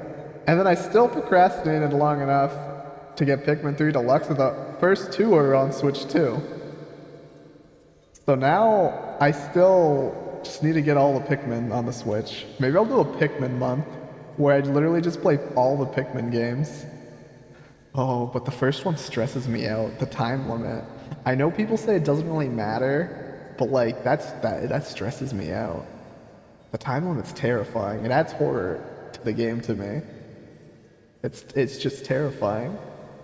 You've been begging for Xenoblade X for Switch for years. If it comes out on the Switch's deathbed, you're not sure. You should be happy or cry. I know what you feel. I know what you mean by that. Because most people will be thinking about the Switch 2. But luckily, I feel the Switch 2 will probably be backwards compatible, I hope. Be like a DS, 3DS situation. I hope. I pray. Because I know they couldn't really make it Wii U backwards compatibility. Because, like, they had to stop eventually. But the Wii U was Wii backwards compatibility. Or backwards compatible. So this new Switch might be Switch backwards compatible. I pray. I really hope so too. I'm begging. Oh, but playing Xenoblade Chronicles X on the Switch would be amazing. I just want to fly around in the scales so badly. As soon as I start playing that on the Wii U... Here, you know what? If there's no Nintendo Direct next week, I'm gonna say Wednesday next week, I'm gonna play Xenoblade Chronicles X on stream. Or is it? What is the... let's see. Yeah, the 19th. The 19th of Wednesday, I'm gonna play Xenoblade Chronicles X on stream. So that's a thing now. I'm locking it in. I'm locking it in. I'm playing Xenoblade Chronicles X on stream on the 19th on my Wii U. Hopefully there's nothing important on the Wii U screen because I can at least stream whatever is on the TV. But I'm locking it in now. And now that I'm locking it in, they're gonna reveal a Switch port. They're totally gonna. Or they're gonna reveal a Switch port after I start investing into Xenoblade Chronicles X on the Wii for a few months. The gamepad is just the map. Oh good, oh good. I can stream it pretty easily then. Yeah, here we go. It'll give me an excuse to dust off my Wii U. Misusing that thing. I actually love the feel of the gamepad. It is the perfect size for my hands. So good. Oh, I can't wait for the next Nintendo Direct though. It's so clunky, but it feels nice to hold. Exactly. So as my sister says, that it's just clunky funky, which tickles the soul.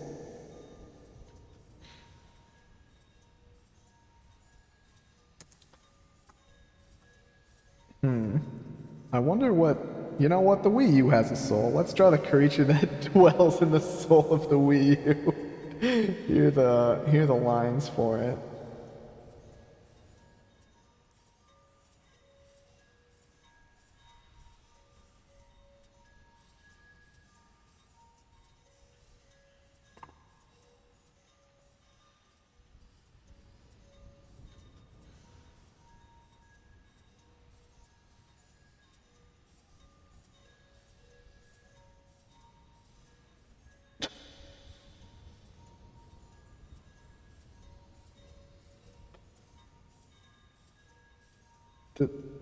This is the Wii U guy.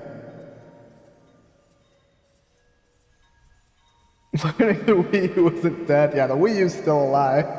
I'm keeping it alive. So we can draw. The Wii U has a soul from all the people who keep it in their soul. And this is the thing that lives in the Wii U's soul. It's this funny little dude.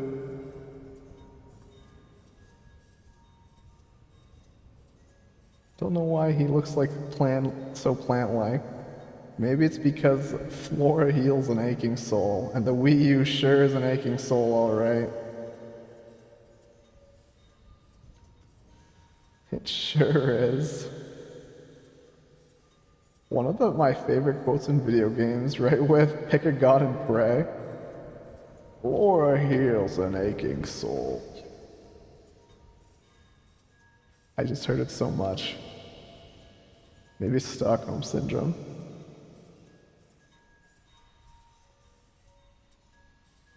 Should make a top 10 list of video game quotes that I just stuck in my head.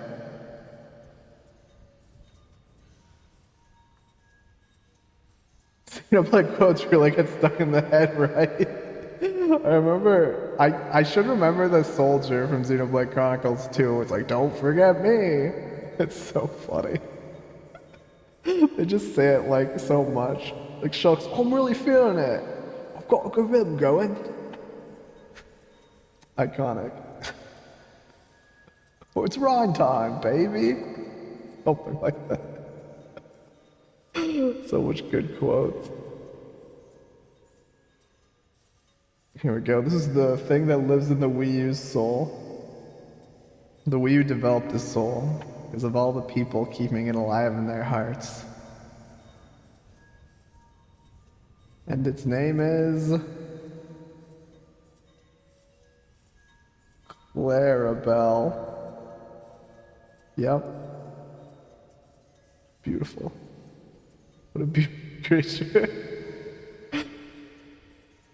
I feel like it just never changes its pose and just like walks forward like a little bit. Think you can take me? That's it. Don't forget me. There are their quotes. And you're done.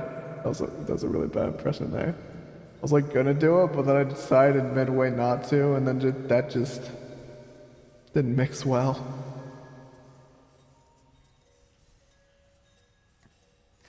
What are some other good quotes? I like Tom Nook's because I kind of do that unironically sometimes.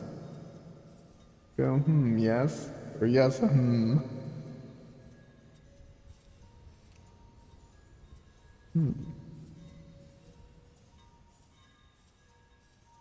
What are other ones? I mean Mario. Luigi's Mario, where just in Luigi's Mansion's a good one. But that's like kind of like situational.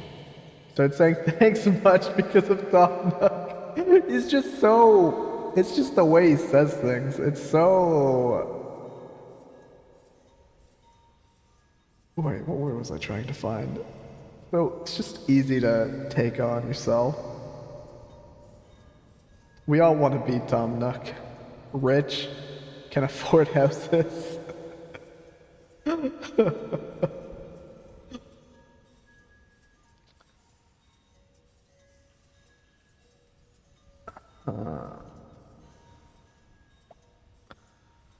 Oh, wait, I know another one that I still quote to this day, and it's Rappo from Drawn to Life. We were walked by a random Raposa, which are the little weird NPC rabbit things, and they just go, Rappo! Rappo! Drawn to Life. Honestly, great series. Slightly traumatizing, giving me an existential crisis from the second game, but like, dang, what a charming little series. I've heard people say that the third one doesn't exist, and I've never played it, so I guess that's good. Man, I was re-listening to the soundtrack of Drawn to Life, like, how long ago was it? Like last year, actually. And I was surprised because it was way better than I remember.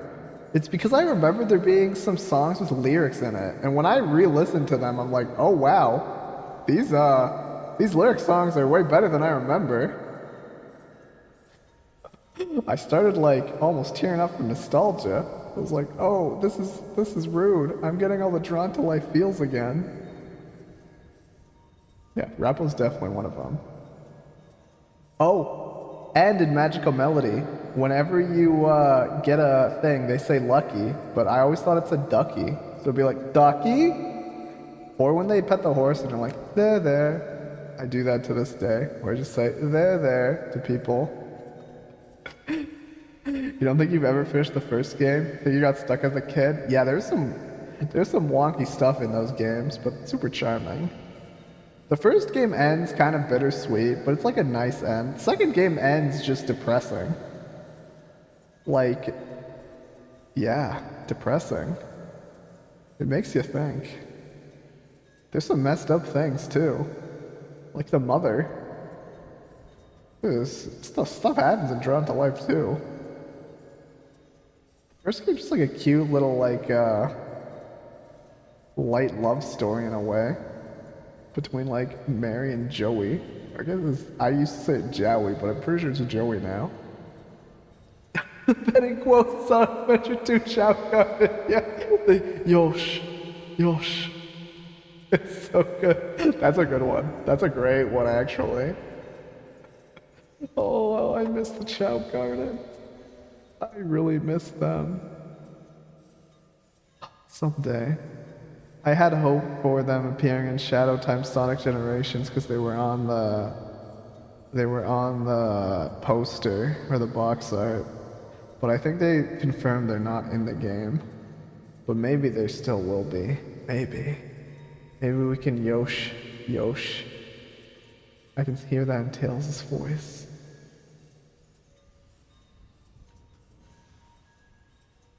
Someday.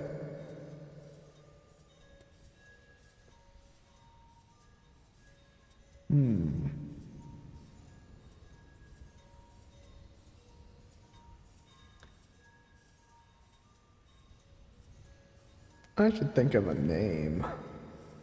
Let's see, what's a good name? How about Miles, since I just talked about Tails? Let's draw a creature for somebody named Miles.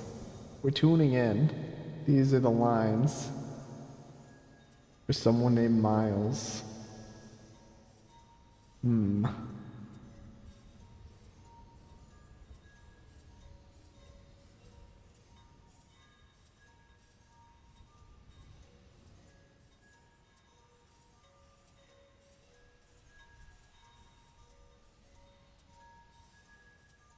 This is the creature that lives in Miles' soul.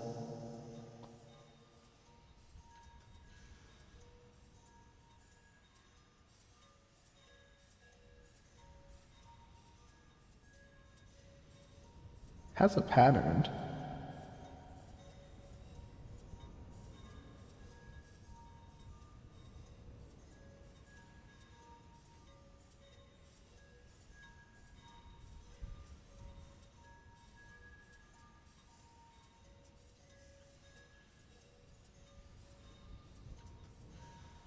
There we go. It's Todd. That looks like a Todd.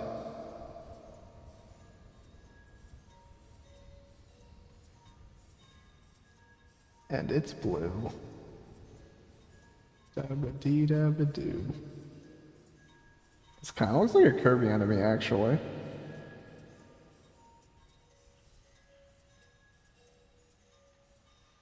Miles must like Kirby.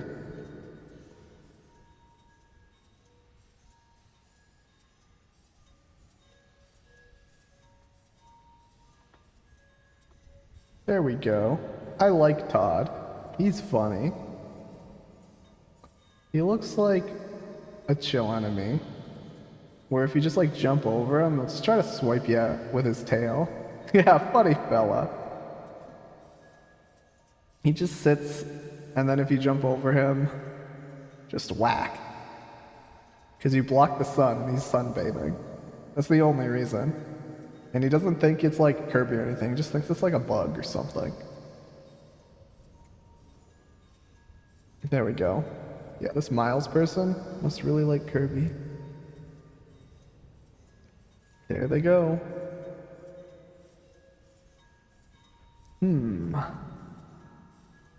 Okay, Todd, you have a good time in the void. Go back to being obscured.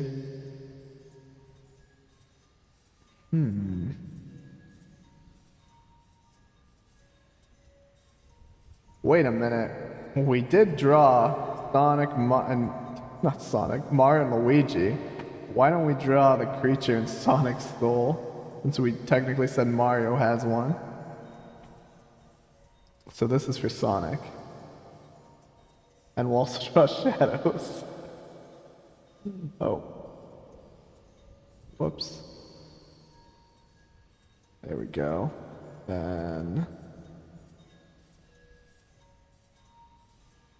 Interesting.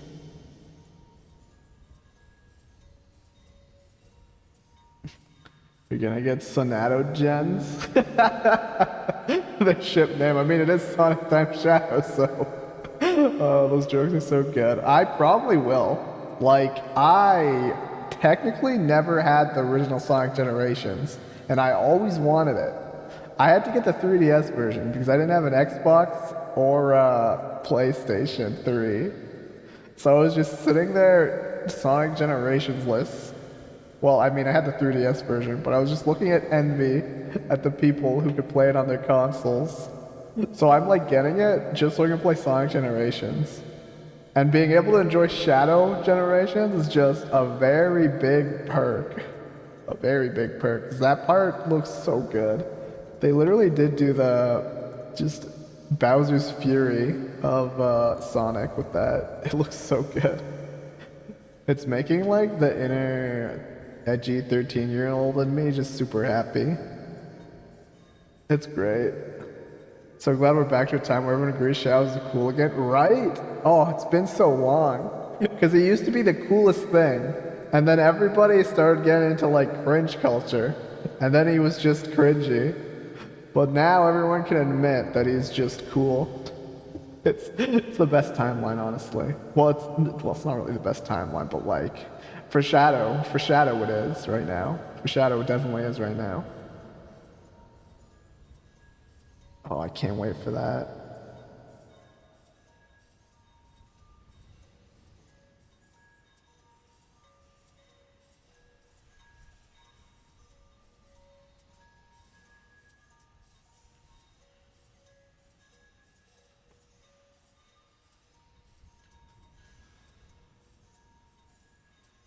So this is the thing that lives in Sonic's soul. No, I don't think the other arm would be there. It'd be like here. There we go. This is a slug thing? Interesting.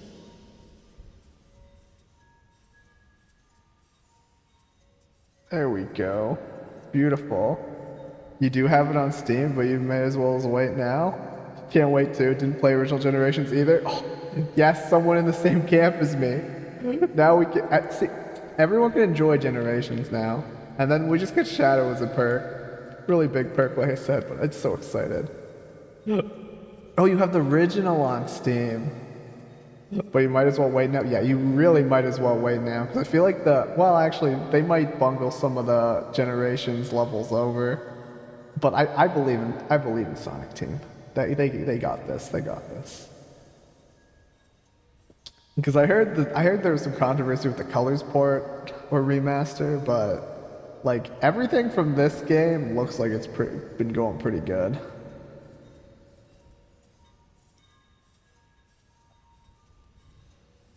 Oh.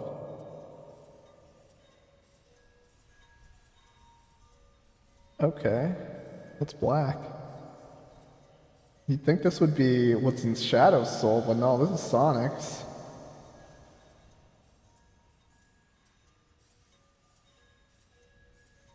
What is this weird little leech thing?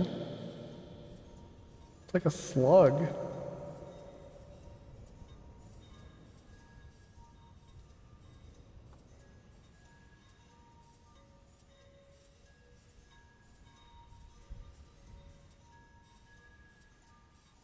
Interesting. It's kind of cute in a weird way.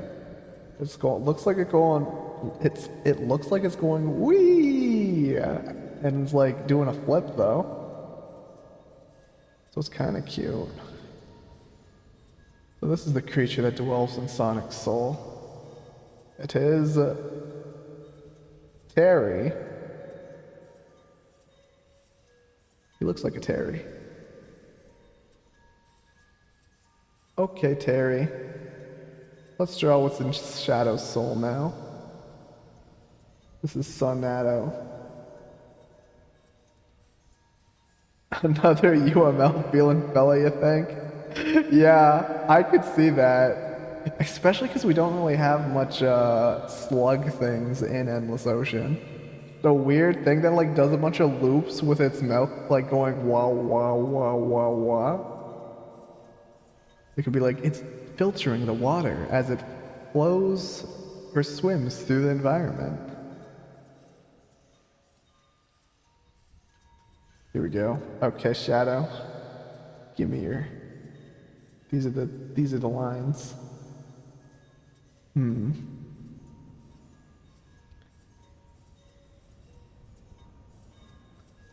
This is Shadows.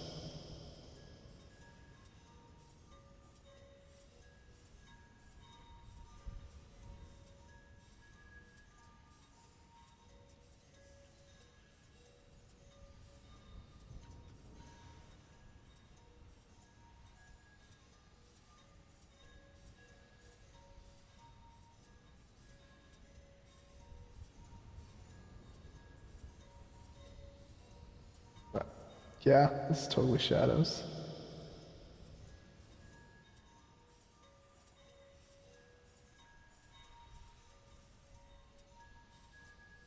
It just looks like it sleeps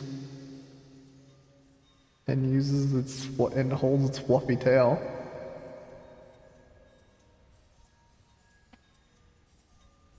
Let's color it in. I feel like it has shadows color scheme.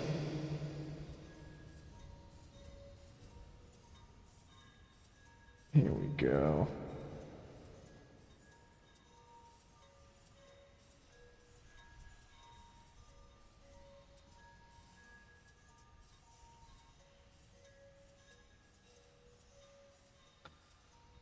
Yeah, this definitely would chill in Shadow the Hedgehog's soul. It's just like slumbering. It's eepy.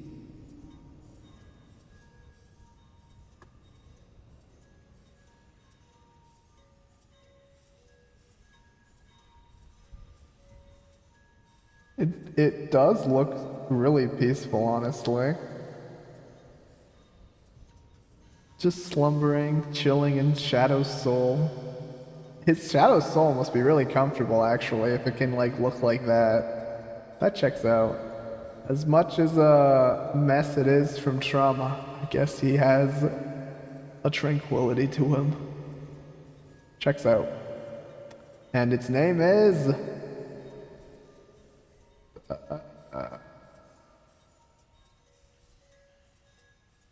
Basket.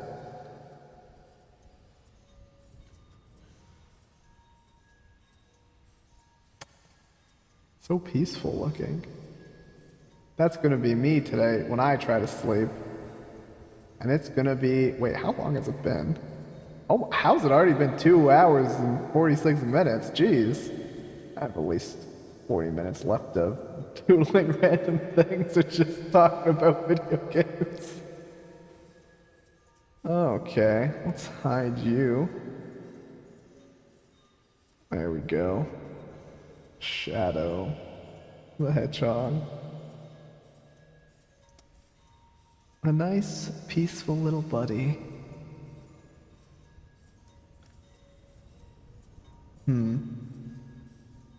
Wait, I should do my favorite character's Tails. I don't know why, Tails has always been my favorite Sonic character. I like how he can fly with his tails. I thought it was cool as a kid. I think it's cool now. It's the little fox guy. Remember watching Sonic X and being so peeved that Chris was taking up all of Tails' roles from the video games? Oh, I had beef with Chris. It was like, that was Tails' role in the original series. You stopped taking everything he has to do. That's why Chris is my least favorite character in the Sonic X anime. Because it was taking Tails' spotlight. Tails was always your fave growing up? Hey! He's just cool. Wait, does that mean your fave changed now, or is he just still your fave? But yeah, Tails is great. He was invincible in SAO2. Wait, no, why did I say SAO2? That's... what? That's Sword Art Online 2. Honestly, you're a big Infinite fan? Hey, sharp as a knife! Oh no, I can't remember his theme is amazing. Like, it's so intense that it's kind of funny, but it's still actually just really cool. It's just so extra. Me and my friend used to just go on drives and would just crank that. It was so funny. It's a good time. Unironically love Sonic Forces. It's so silly. I need to play it sometime. I kept on saying I'd buy it when it went on sale, and it has been on sale. I just keep on forgetting to buy it. Because it's hard to trust people's opinions on Sonic on the internet, so I always like to play the game myself first. But hearing people like it makes me even more intrigued now. Because it doesn't look bad. Like, Sonic Lost World looked fun to me. And I want to play Sonic Lost World. I just kind of procrastinated too long. Now it's just kind of a pain to get. The child in you lost it over the character creator. Same though. That looks. I like the meme of Ian Jr. It's so good. The bird characters look so wrong to me, which makes me want to be a bird character in that game. You can also be Joker from Persona 5 in that game, so like it can't be that bad. It's just it feels like a war melodrama and it sounds funny. Also the soundtrack. I heard some of the songs for some of the zones and it sounds cool. But if a Sonic game has a bad soundtrack, that's when you know it's going downhill.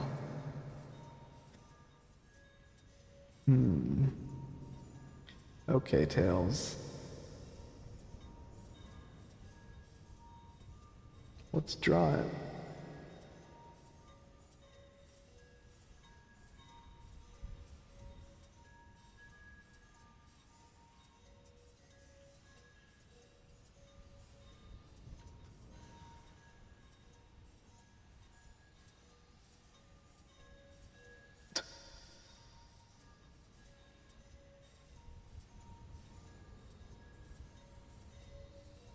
So this is what is in Tails' soul. Checks out actually.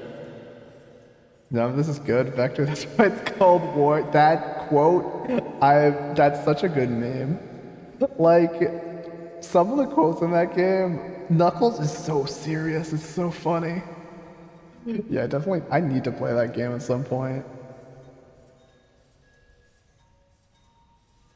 I know I'll at least have a good time because of just the tone of that game.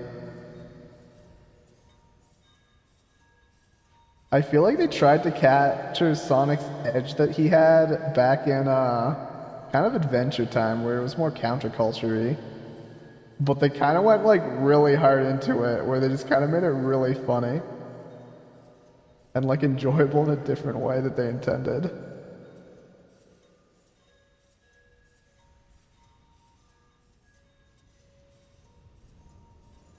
You feel if you go into a Sonic game expecting it to be silly and have fun, then you can't go wrong, really? That's true.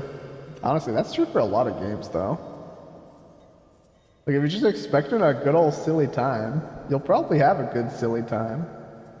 I had a good time with Balan Wonderworld going in like that. Until, like, the last few worlds where I just started getting tired and it just would never end. I probably should have took a break and I would have enjoyed it more. But like, I just wanted to beat it. Balan Wonderworld just goes on for like 2 worlds too long, in my opinion. If it ended just 2 worlds earlier, I think I would have actually finished that game being like, you know what, that wasn't that bad. Yeah, Balan's a silly time, you enjoy it. Yeah, oh man, Balan, it's so... I kind of feel sad thinking about that game because it looked like playing it, I saw the vision they had. Like, it could have been such a good game, but a few odd choices kind of just made it a little bit more tedious than it needed to be. I feel like if there wasn't as much costumes and maybe the controls were tweaked a little bit where you always had a jump for like every costume, it would have been like a lot more just smoother. The art direction though was so good and the vibe was actually, looking at the concept art for that game, so the concept art's so charming and wonderful that you could tell that it was a troubled development. It's so sad. Yeah, definitely too many costumes and everything on one button was weird. Yeah, just not being able to jump and then having to like, if you could switch back to your human character, that would have actually made it easier, because then you could just have the jump, but nah. Or maybe making costumes just never disappearing, and you could only just have a certain amount of costumes and just a life counter. I don't know. There's a few ways to brainstorm to make that game less tedious, but it just had so much potential. I like the last boss fight though. That was pretty sick, I'm not gonna lie. I thought the last boss fight was pretty cool. And the dance numbers, those were glorious. Like the dance numbers after beating the worlds, you unlocked the lore of the character, which was hinted at throughout the levels from like the weird little set pieces. I thought that was fun too. Like there was stuff put into that game, but unfortunately, it just needed more time development. I think because I feel like there could have been a really good game.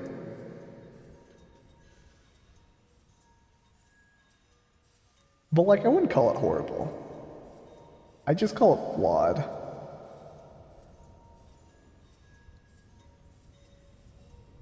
It's a shame for sure. Yeah. I love the art direction. Yeah, there was a level where the environment warped and I thought that was really fun. Like there's some fun concepts in that game. Oh, what was the one costume I really liked? I think it was the panda ball. I liked the panda ball one quite a bit. I also liked the level with the art house where it was like it flipped everywhere going through the paintings. I thought that was a fun level. The open level was also pretty neat. Oh, maybe if they had like one level or just one level per zone, that could have made it a little better. Because then they could have put everything in that just one level. But then I guess it's only like 12 levels.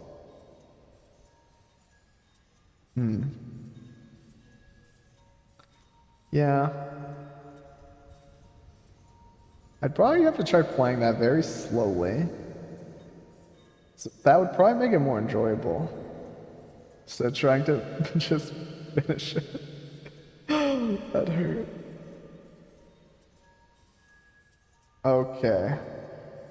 This thing's name is, it looks like a Tobbit.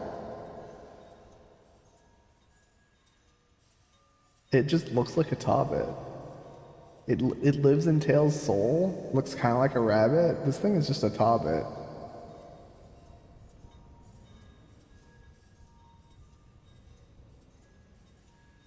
There we go. Beautiful. And it has that derpy cuteness. He's just chilling. Being a funny little dude. Well,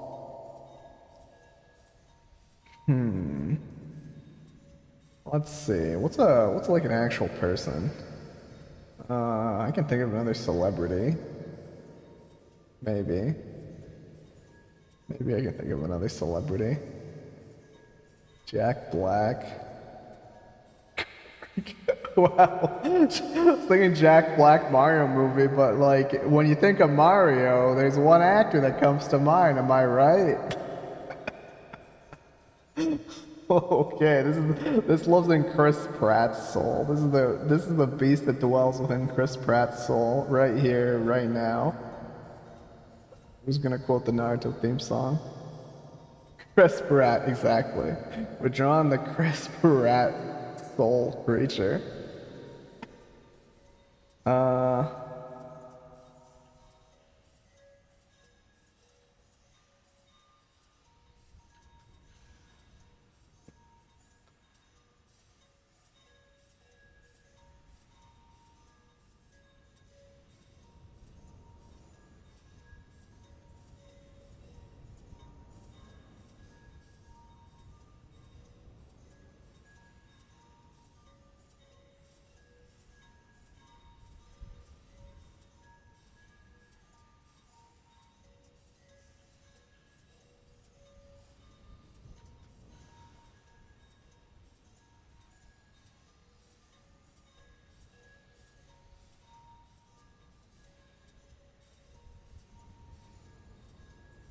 There we go. That's it. Chris Pratt's creature that dwells in his soul. Oh wait, are these ears not spikes? Oh, they are. Oh wait, it looks like he has the Tanuki power. Oh, that was an accident. I guess it is just because it's the thing that dwells in his soul. You know what? That explains a lot. There we go. Let's just color this in. Yeah, it's a creature, all right. Like, this is the most humanoid creature I drew today.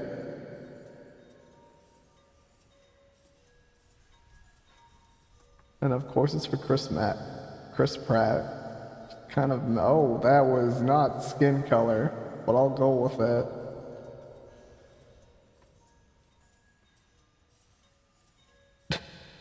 He looks so definitely a creature.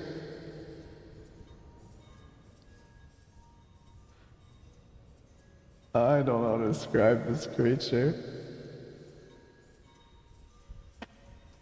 It looks like a Muppet Tanuki wrestler.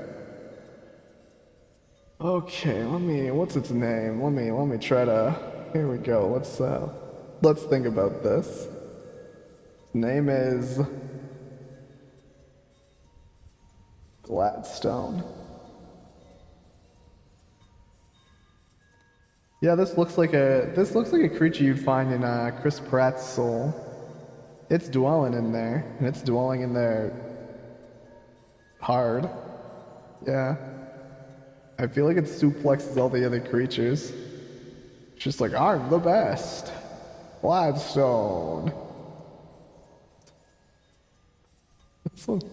I'm disturbed. Okay. Let me name the lair Chris Pratt. Crispy Rat. There we go. Who else was in the Mario movie? Let's just make this a thing. Who was Peach? Who was Peach? I can remember. I mean, I remembered Seth Rogen, but he was Donkey Kong. But we'll go with Seth Rogen because I couldn't remember Peach quick enough. Here we go. This is the creature that lies in Seth Rogen's soul. Let's add the lines. Huh. These are neat lines.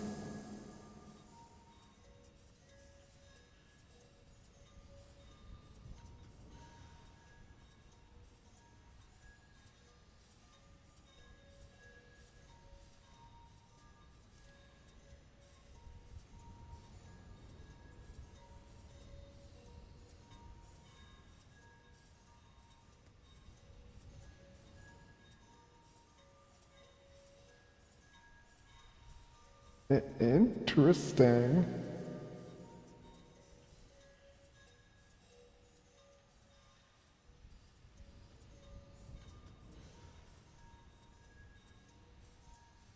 I kind of look nervous.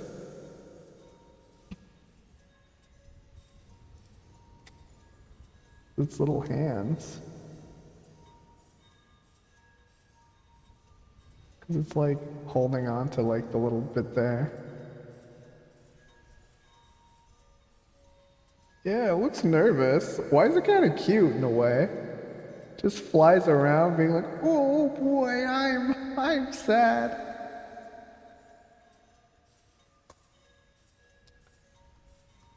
I wonder, maybe old Seth Rogen's feeling a little bit more anxiety than I anticipated. And this is why it like lives in his soul.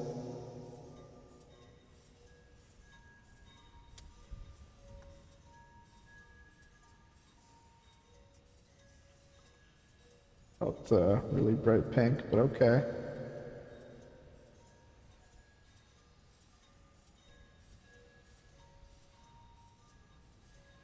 There we go.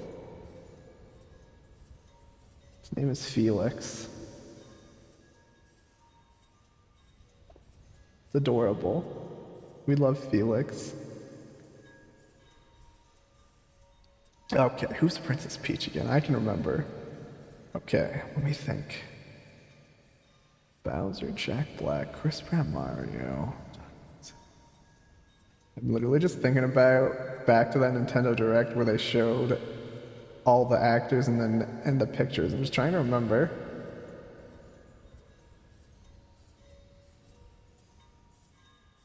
I can do it. Okay, maybe we'll just look this up.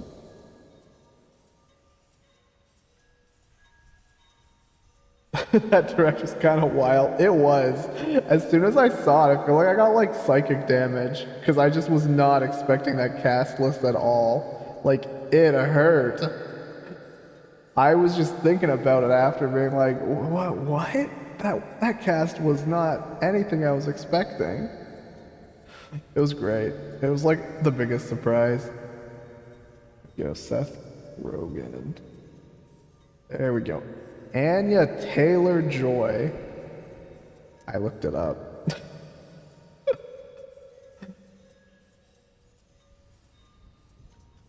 This is, here we go. This is the creature that dwells within her soul.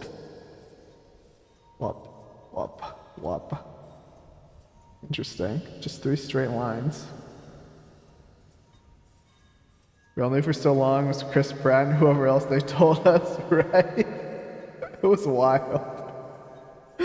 Okay, 3 lines.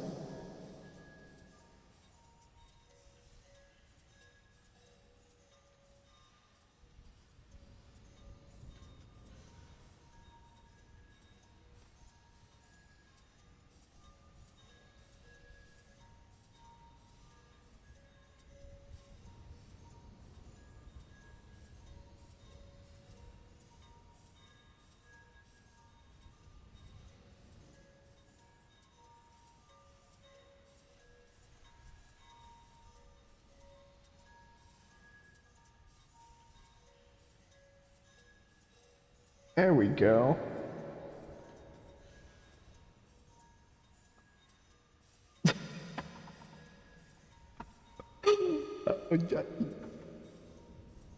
This is it, and its name is Tipster. I love it. Oh, that's not the right layer. This is Anya Taylor-Joy's beast that lives in her soul. Just one of them, because there can be multiple. I mean, this one is made out of multiple ones.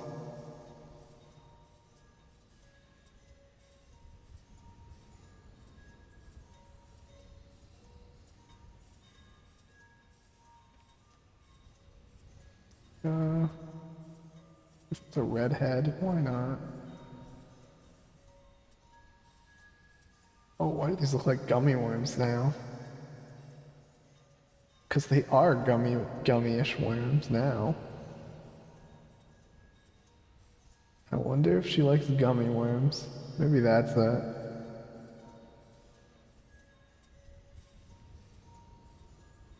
I could totally see it.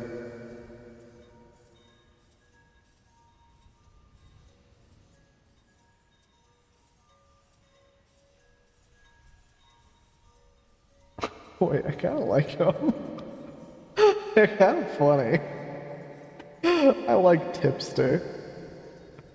Just a mess of worms. Gummy worms. Adorable. They're just silly guys. Just throwing it up in Anya Taylor-Joy's soul. Here we go. Anya Taylor-Joy. Perfect.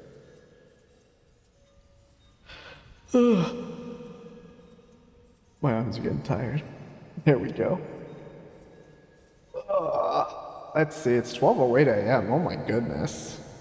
I mean, I guess I could wait until one more person shows up and then I'll draw I'll draw another creature that dwells in somebody's soul. But I could also sleep, and sleep is kind of nice. I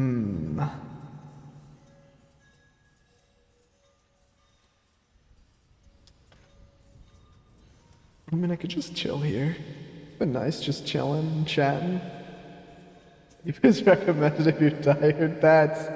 You're absolutely correct, Charizard Pose. That is actually, sleep is pretty great when you're tired.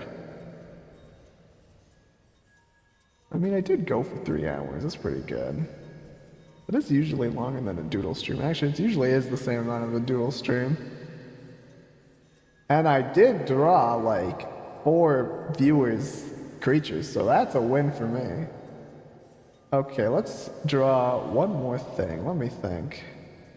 What's like a good... What's like the person to end this stream on? Whose soul shall we dive into to end it all? That sounded way... Okay, I mean end the stream.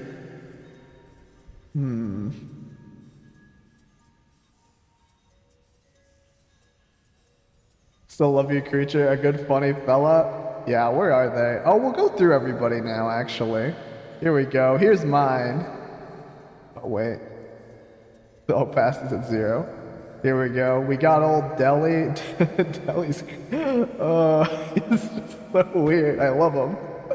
Just a happy guy who eats sand. And then we have Random Guy Woomies, who is the reason why Random Guy Woomy hates birds. That, I would hate birds if that thing was in my soul stabbing up all the friends. And mushing friends, exactly. And then we got their cat's creature, which is just like a silly dude. Silly dude tar. Such a... Oh, why this is so funny. Yeah.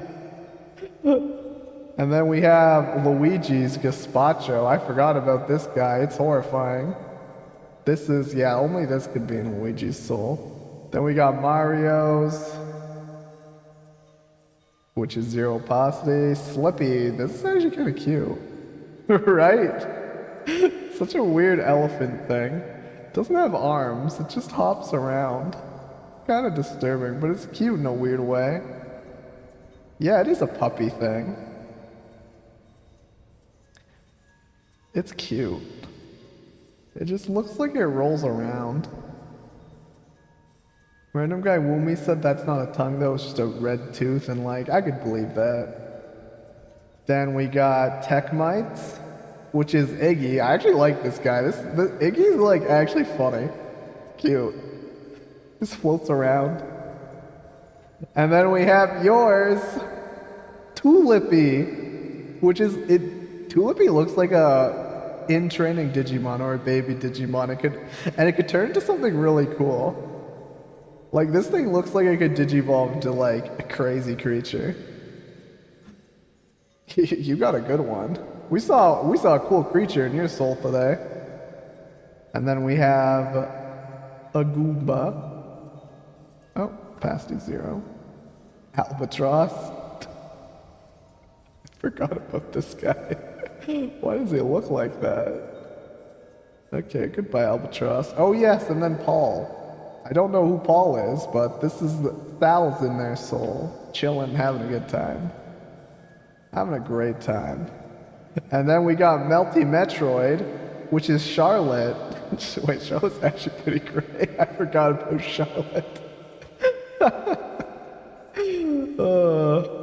It's a bunch of funny babies.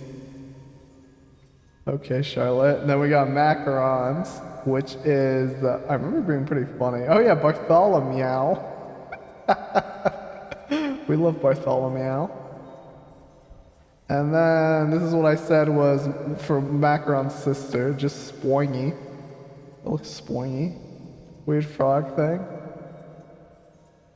Then we got Welty Wetroid, which is Melty Metroid's just evil twin. That does look like it's pretty evil, jeez.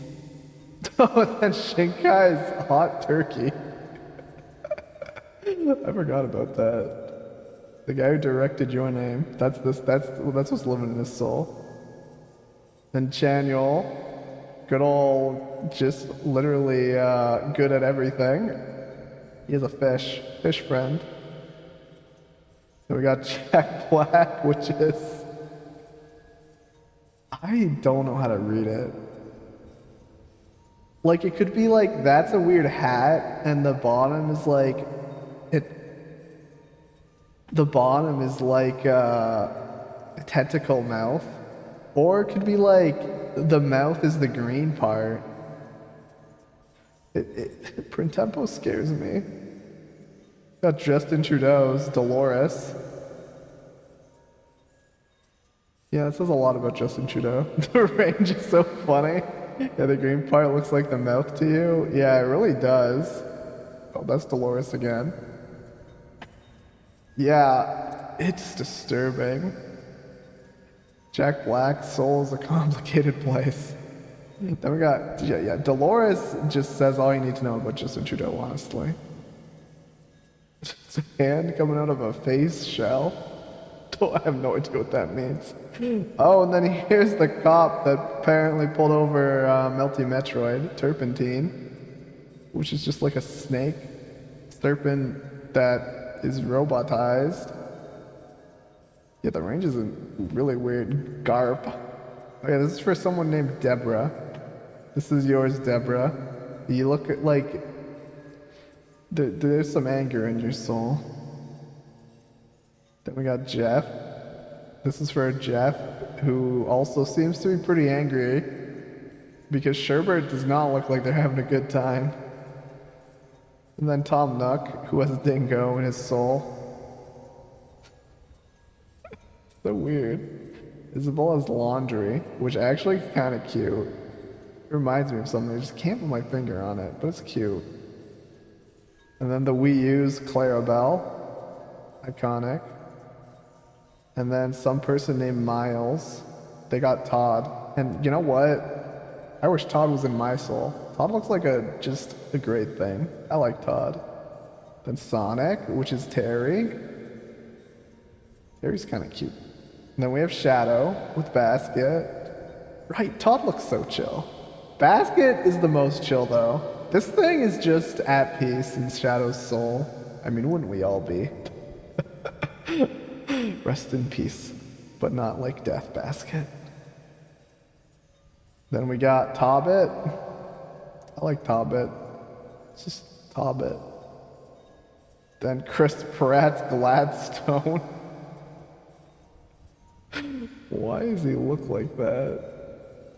Then we got Seth Rogen's Felix. And Anya Taylor-Joy's Tipster. Good old Tipster.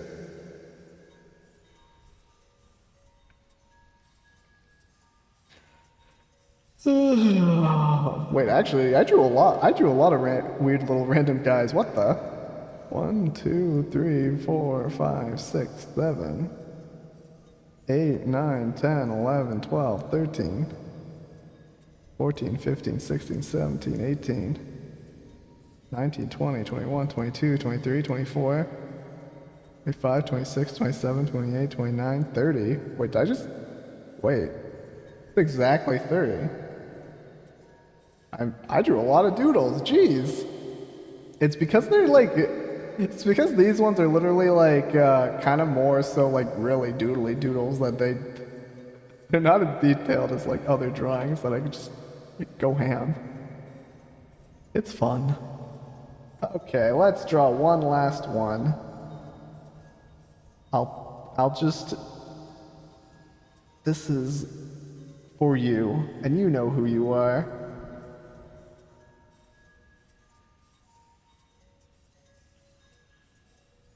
They know who they are.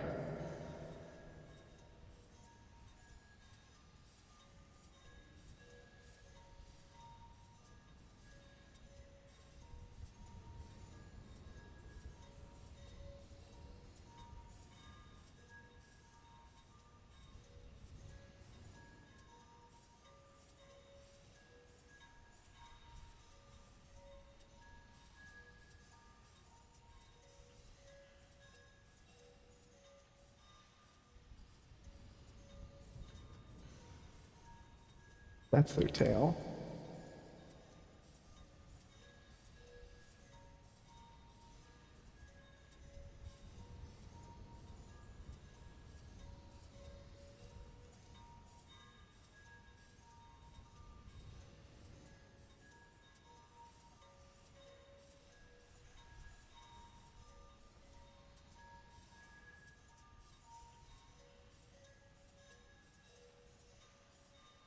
There we go. I don't know what this is, but it's funny looking.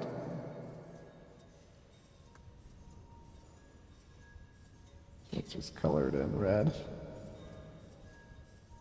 Funny frogs. Yeah, I've drawn a lot of frog things today, huh? I guess like froggy things just like living in souls.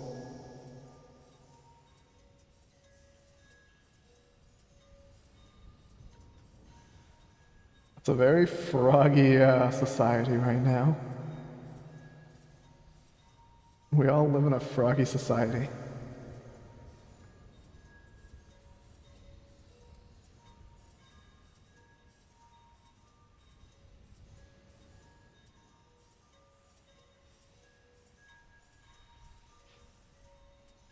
There we go. They're beautiful.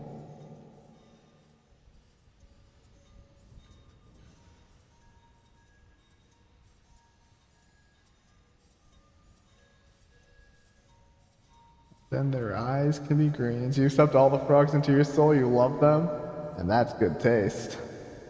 Frogs are the best. I don't know what's up with his one eye, but makes it interesting. Here, let me put it more in the middle. Oh, whoa. There we go. So you can see its little pose. His name is...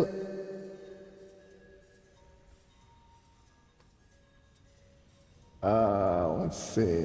Let me get him. I'm tuning in. Tuning in. Oh, what's it gonna be? It is... Oh, wow. Oh, wow is his name. Can't tell if he's laughing or his tummy hurts. I think he's laughing so hard that his tummy hurts. Like he's laughing, and then he's like, oh no, my tummy hurts, but he can't stop laughing. This is the perfect guy to end on. What a silly dude. Oh, this is fun. I like playing the where you just draw lines and make it a creature game. It's fun. Maybe I'll just actually do more streams like this. Well, I'm gonna do some more fortune telling streams at some point. I do have to make a fortune cloak for my new model at some point, though. It's been fun, super chill. Yeah, I had a lot of fun too, just chilling with you. Ah, man, doodling's great. Anyways, I guess that's it for me today. I gotta rest my arms.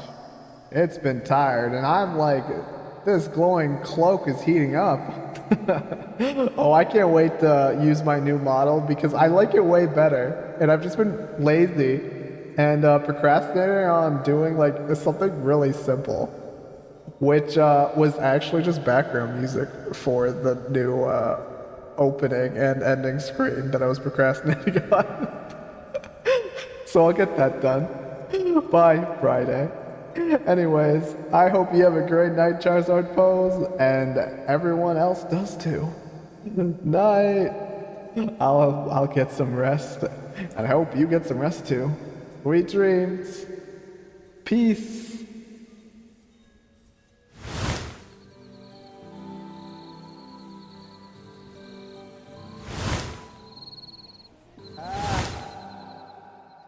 Well, you may have seen a sneak peek of some things because I forgot to change things. But, good luck for sticking around. Anyways, bye. I'll end it here for just a little sneak peek, you know? I mean, it's not a big sneak peek, but that's okay. But, like, peace. You can see some of the music I was experimenting with. Bye. I'm just gonna pop off from here. Pop. Oh wait, no, that's the video projecting thing. Where am I? Here I am. Bye.